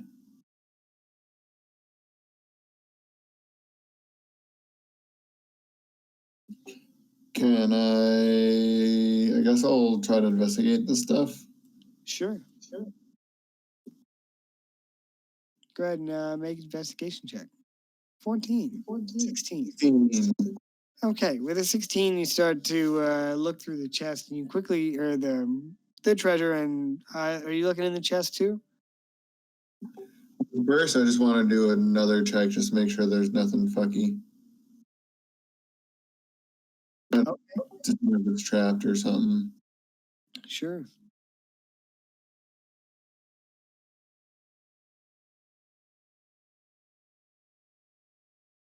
Yeah, that's 16. Did you say you were making a check? Oh no, that was just my check. My investigation check was to make sure this is not fucky. Sure. By your estimation, it looks like a regular, just the average pile of treasure. All right, that's good enough for me. I will go ahead. I was just gonna say, that being said, go ahead. Oh yep, no, I will step forward and then step forward. Okay. So if you start looking through some of these coins and gemstones and the treasure chest, you find that many of these coins are from different eras, especially in the Rusvari Empire. They have a tendency to mint the head of the likeness upon the coins, and many of these coins bear different likeness. So it seems like they've been collected through the ages for some time. Of the gemstones, there are gems aplenty. I'll have to roll for the gems real quick, and the contents of the chest.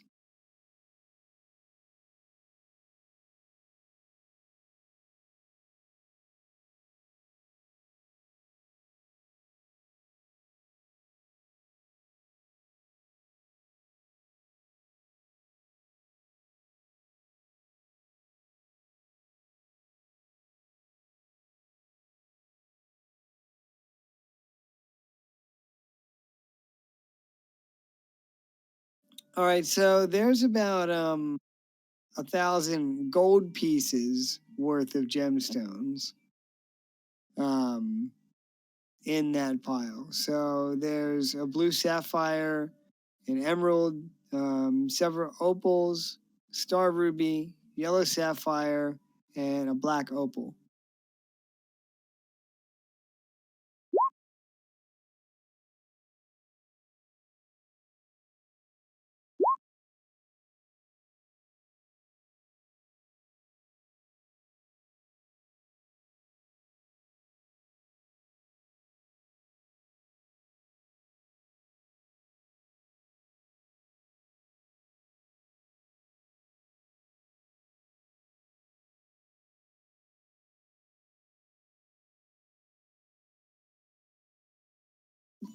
Cool. Inside the chest, you find a potion of greater healing, a spell scroll for oh god, Prestidigitation. Yeah, thank you. And a robe of climbing. Rope. Rope Cool. Rope of climbing. It's a 60-foot length of silk rope. It can hold up to 3,000 pounds. Me. If you use the end of the rope and use an action to speak the command word, the rope animates. As a bonus action, you can command the other end to move towards the destination you choose. That's awesome. That end, yeah, it's pretty cool. That end moves 10 feet on your turn when you first command it, and 10 feet on each of your turns until reaching its destination, maximum length away, or until you tell it to stop. You can also tell the rope to fasten itself securely to an object or unfasten itself, to knot or unknot itself, or to coil itself for carrying. Did you want that donkey drink, or should I hang on to it? Yeah, go for it. Awesome. I'll take it. Yeah. Probably useful, more useful in the hands of a barbarian. It's a really, really cool item. I'm That's going pretty to sweet. Discord as well.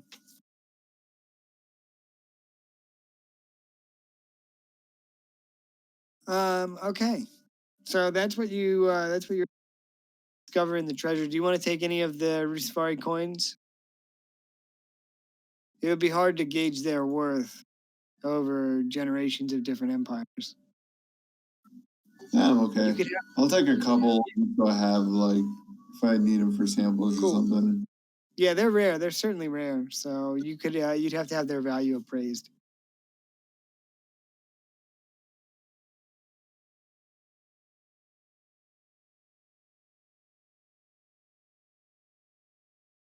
All right. What do you guys want to do now? I guess onward and upward. Aye, aye, Captain. Sounds good.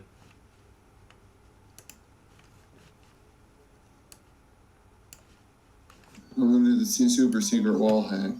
I see that. The final part. Speedrun hacks. Yeah. Oh, this keeps going north. Are you good coming back to this later, or maybe it'll loop back around? Yeah, that's fine. Yeah. Cool.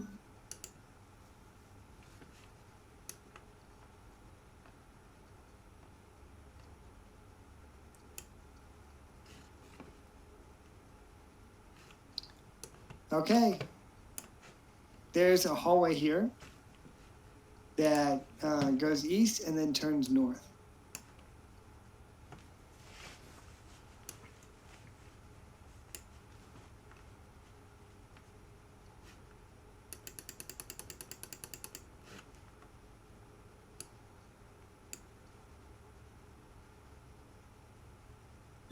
All right, I want to peek my head around this corner. All right, you peek your head around the corner, and this room is filled with jar. Ooh.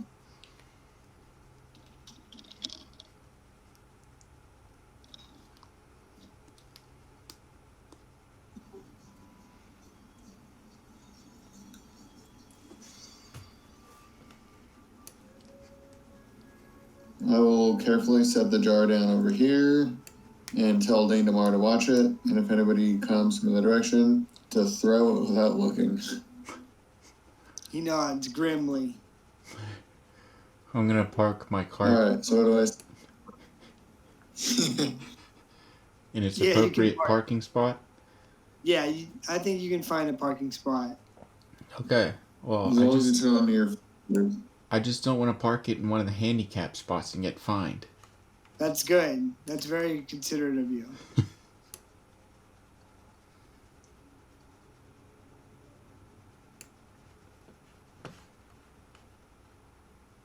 Ooh. I don't know why this immediately made me think of some gem from Pokemon. Same kind of layout. All right, I'm gonna pick one at random. This one and look inside.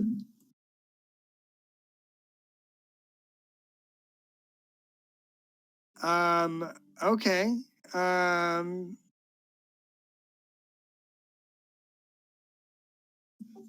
Or you can let you read the description first if you had one What? ready. It said, or if you had a room description, I can let you read that first. No, I don't really. Just that the room is lined with these medium-sized terracotta pots of varying size and color. No, so show me which one you're looking into.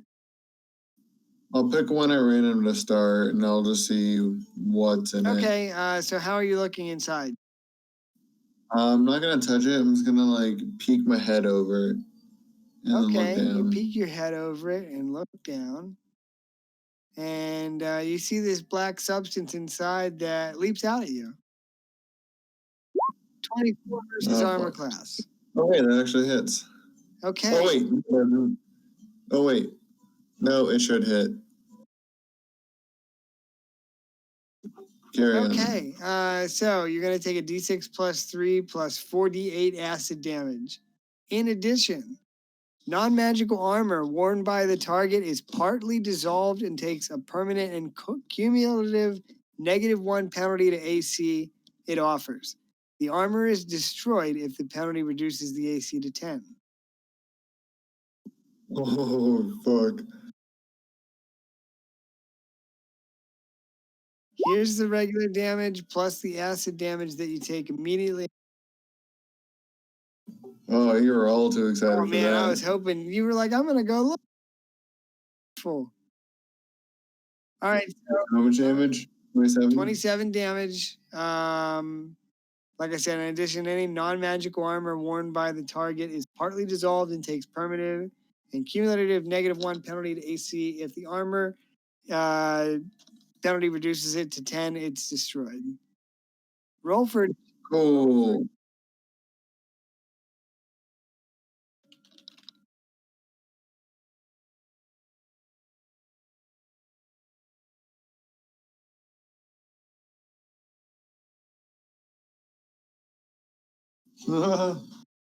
yeah.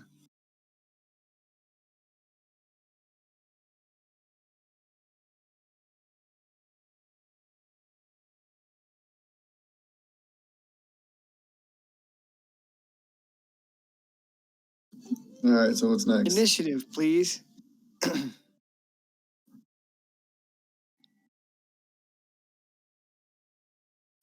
Nice roll, Agrius.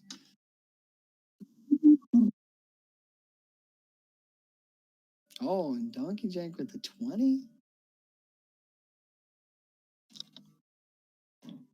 Is it just you guys in the fight?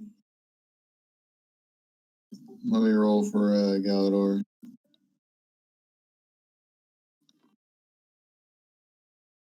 He got an 18. Wow.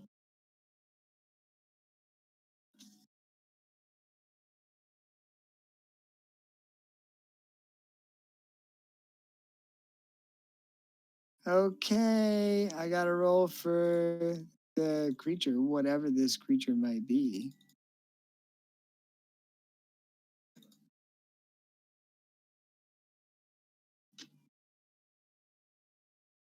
Okay, Donkey Jank, you're up.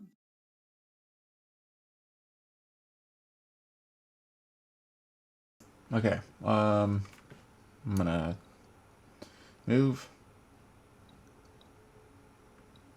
I'm gonna move here, and I'm gonna go ahead and throw 2 javelins. Okay.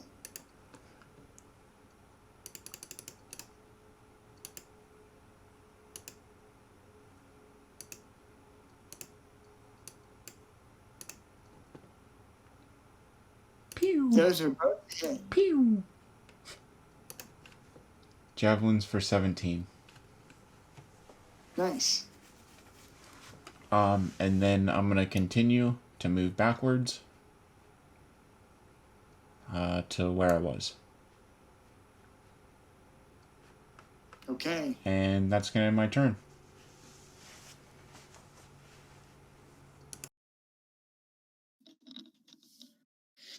All right. Well, after you, it is his turn. All right, Agnes, this thing leaped out and attacked you. It almost gave you the face hugger treatment.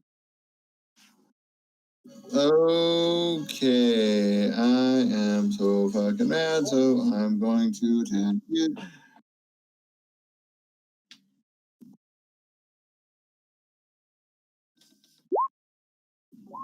15.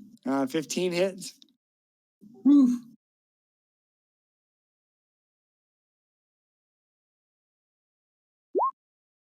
22.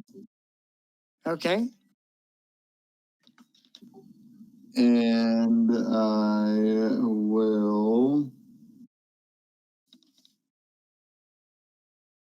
also cast a spell. Let me double check. All right, Darren. All right. I don't trust this guy, so I'm also going to cast Sanctuary on myself. All right, well, when you strike him, you take this in acid damage. You take 2 acid damage. Any non-magical weapon made of metal or wood that hits the pudding, oops, it's a pudding, corrodes. After dealing damage, the weapon takes a permanent and cumulative -1 penalty to damage rolls. Thankfully, my weapon is magical. Okay, good. Hey, man. So yep, I cast Sanctuary on myself. So if something wants to attack me, it has to make a Wisdom save. Okay, yeah, first. the damage is in response to you attacking it. Yep. No, yes, that goes through. Okay. So that is my turn. Okay. Galador's turn. He's gonna blast it.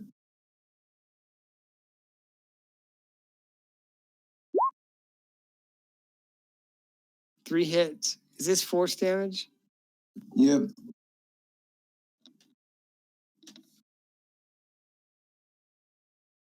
Oh, what kind of damage did you hit it with?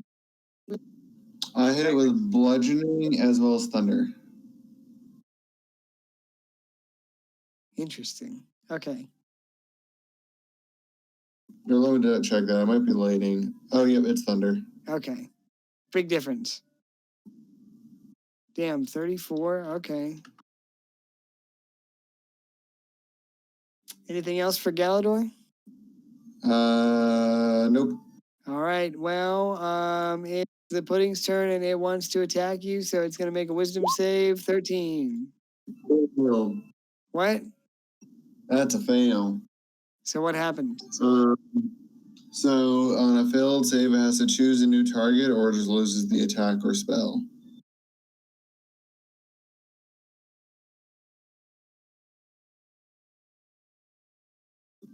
And that only lasts until I attack or force someone to make a save. That gets out of the spell. So I only have it until I attack. All right, well then it's gonna climb up the wall 20 feet and end its turn. You might get an opportunity attack on it as it's climbing up the wall, right? Yeah, I'm gonna wait in case there's any more jellies. Okay. That's a round down. Donkey Jank. Okay. I'm gonna go ahead and move.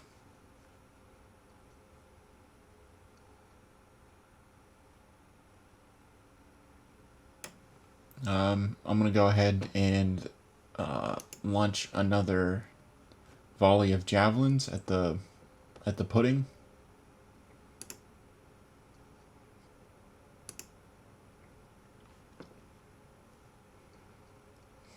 $11 and 26. Yeah, they both hit.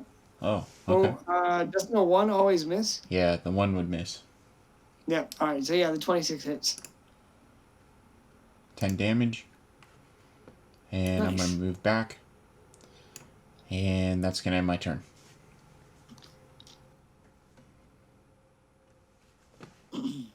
Okay. All right. Donkey Jank. What's your passive perception? 15. You might perceive something moving over here in these jars. Alright, well, I'm gonna tell my companion Galador that if he eats the black pudding, it'll make him even more evil. Gee, I don't know if I think that's an offer that's too good for him to refuse. Dane DeMar said he wants to give Galador a black pudding swirly. All right, well, with that being said, there's another black pudding that comes out of this jar.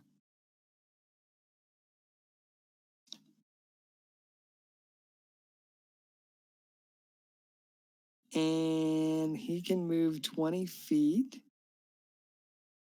in this direction, and he will do so and attack Galador.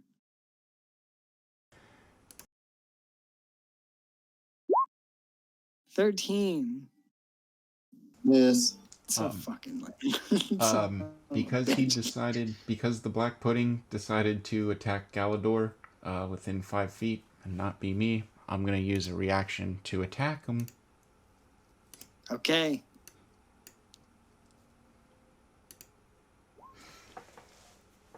Critical hit. Nice. Nice. He is immune to acid damage Okay. and slashing damage. Ooh, he's immune, you said. Yeah. Yes. Okay. Well, I guess I'm Sorry not. about Guess I'm not gonna. Guess I'm not gonna do any damage on my critical hit. that. I'm sorry. Fuck myself. Yeah. That's like, I'm sorry. this happens and this triggers another attack.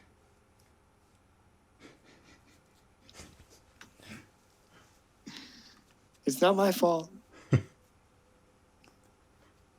Though I do feel responsible. Man, this is like. As you should. Don't you have another weapon? I have javelins. I guess I could use a javelin. That's piercing damage.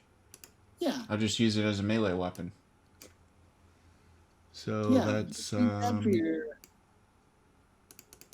let's see, I'm trying to figure out. Alright, this is okay. So 6 and then 12. And then I got brutal criticals, so I think there's 1 in there, and then savage attack, so I think it's a plus 24 for 27 damage. Nice. And then because I scored a critical hit, I'm gonna go ahead and attack him again. Due to wait, hold on. I don't think I can use Great Weapon Master. I can only just do it as a crit. Or hold on. I would have to look that up. Give me 1 second. Because I'm using fine. I'm using the javelin as a melee weapon.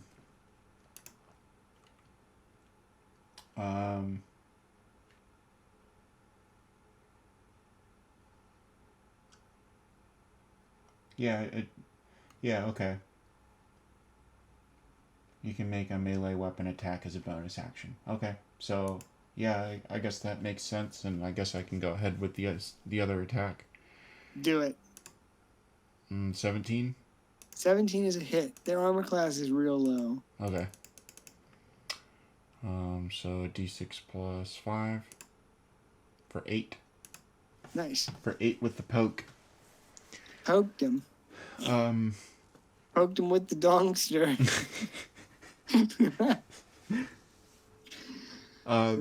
That's gonna resolve my reactions and bonuses.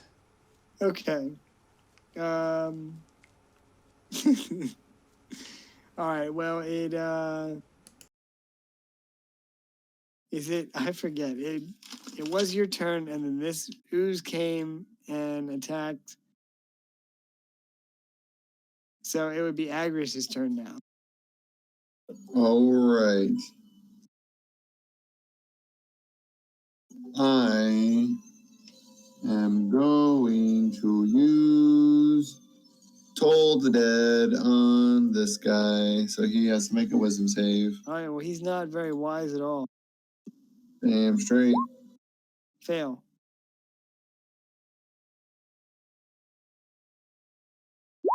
$17 radiant. All right. Well, that sears him into oblivion. Awesome. Then, just to cover my base, because I'm doing it after I attack, I am going to cast Sanctuary on myself. Use another level 1 spell. 2, 3, 4, 5, 6, and then my turn here.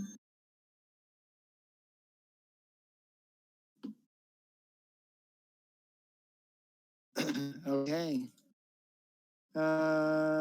It's Galador's turn. He's gonna take a step back and shoot this guy. He's getting opportunity attacked. Cool. He's also gonna use a reaction to give that guy disadvantage. Because he's a ghoul. On his opportunity attack, he gets disadvantage? Yeah, you can use reaction whenever you want, as long as there's a trigger. Oh my fucking god. He's not even here. That's why. That's why Thanks he's a killing it. Yeah, 16 is Thanks a the lot, barely. Spider-Man.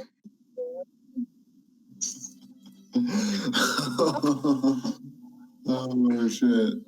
Cool. And then since he missed, he gives that means Galador gets advantage on his next attack roll, which will affect Dude, his I first. guarantee you he doesn't know that either. All right, so 18 for the first one, and then I'll roll the other two. Yeah, those hit.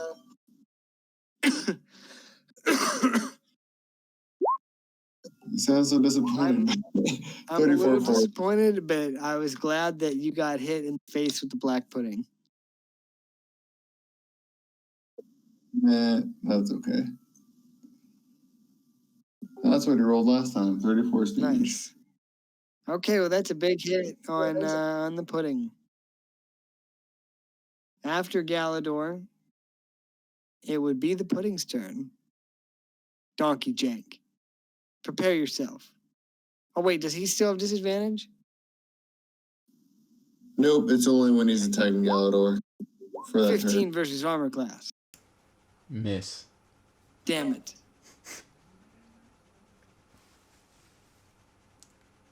Son of a bitch. Okay, well that's the end of his turn. It's a round down. It's your turn, Donkey Jank. Okay, I'm going in with the pokes again.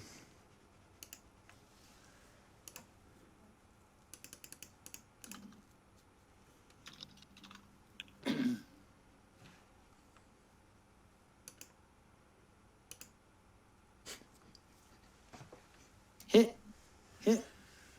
Got another critical hit. Yeah. That'll be the third attack. I'll roll the...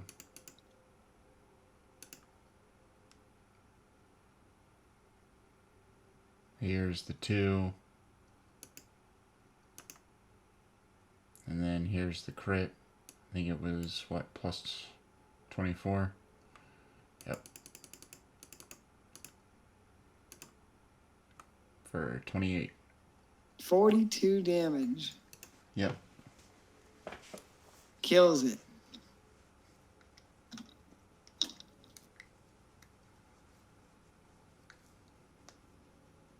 You said, I don't like pudding.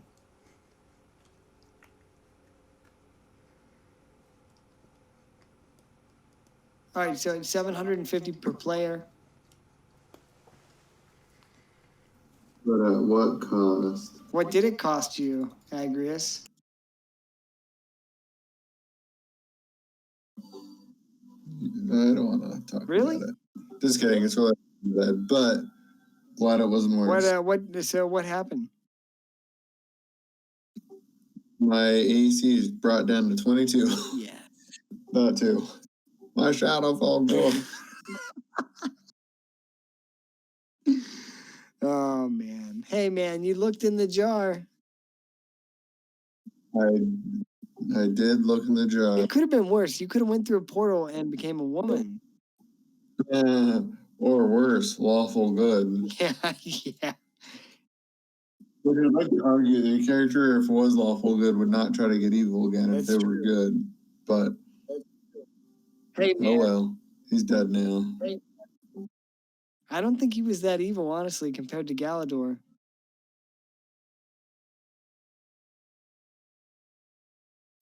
Yeah, it depends on how you measure it at that point. I came back to rescue you guys from the vampires. That's true.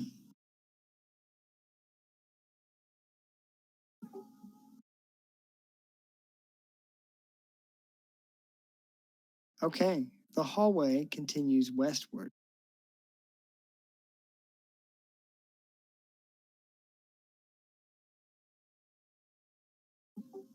All right. Well, I'm assuming we're both grabbing our jars. I'll just let Dane tomorrow hold on to. Yeah, I need to move him up with the party. All right, so Wait, I should probably for too long, but whenever you think is a good spot. Yeah. Well, yeah, we can call it whenever. Sorry, I just realized the time. You're good. Do you guys want to? I don't know. Yeah, we can pause here and then pick it up. Do you want to see what's in this room? Yeah, okay. Let's do it. You look inside? Yeah. The first thing that, as you get close, you hear this rustling, some sort of strange, like scraping and something moving around, but you're not sure. You couldn't place it.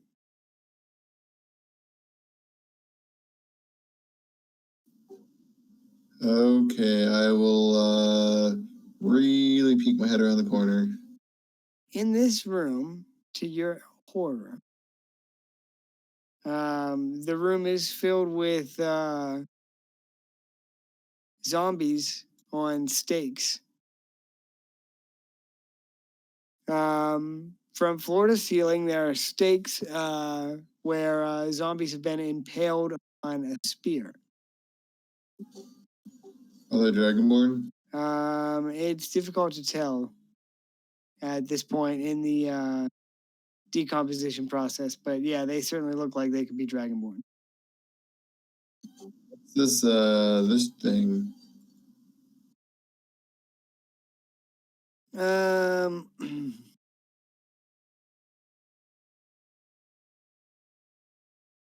It is in my notes here.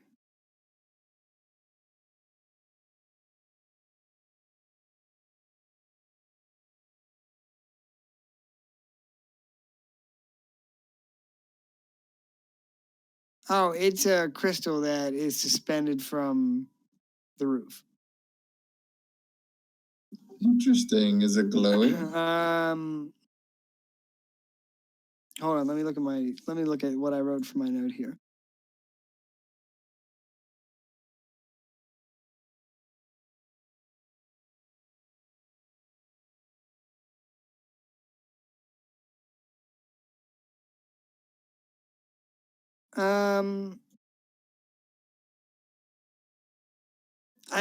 I need to look back through my notes about this crystal before I tell you one way or the other. Sorry.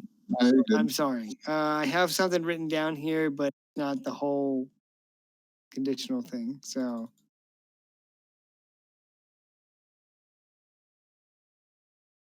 but yeah, so there are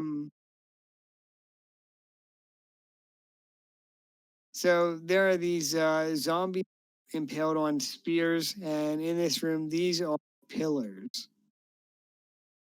There are 5 pillars in the room and a crystal suspended from the ceiling. So are the zombies moving? Whenever you enter into the room, yeah, and they start to move.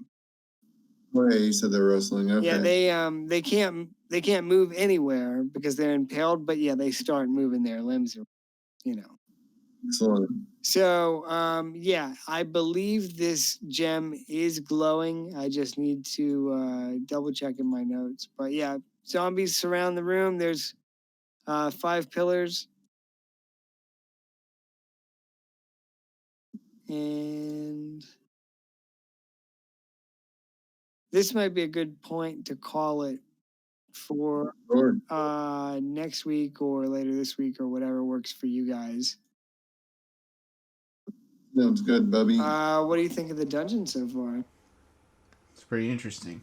Pretty great. Excellent. I can't wait for the rest, guys. I'm so excited. No, there's a blacksmith in this dungeon. Oh, well, I guess we'll find out. Yeah. So, yeah, I gave you guys experience. So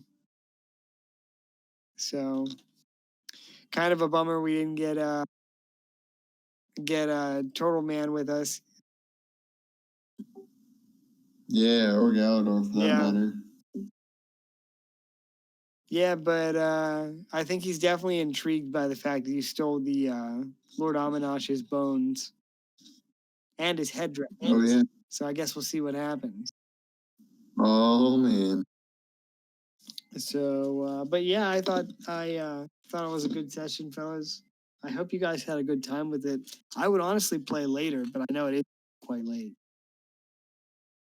Yep. So, if you guys want to pick it up later this week or anything, let me know. Or this weekend, I could set aside some time. Otherwise, we'll pick it up next week. Sounds good, dude, Doug, man. All right, bros. Awesome session. I laughed a lot. So. Yeah, it's good stuff tonight. Awesome, boys. Awesome. Thank you. Well, I'll catch you guys tomorrow. All right. Have a good one. See you, man. Later, Pete's. Yep. Bye.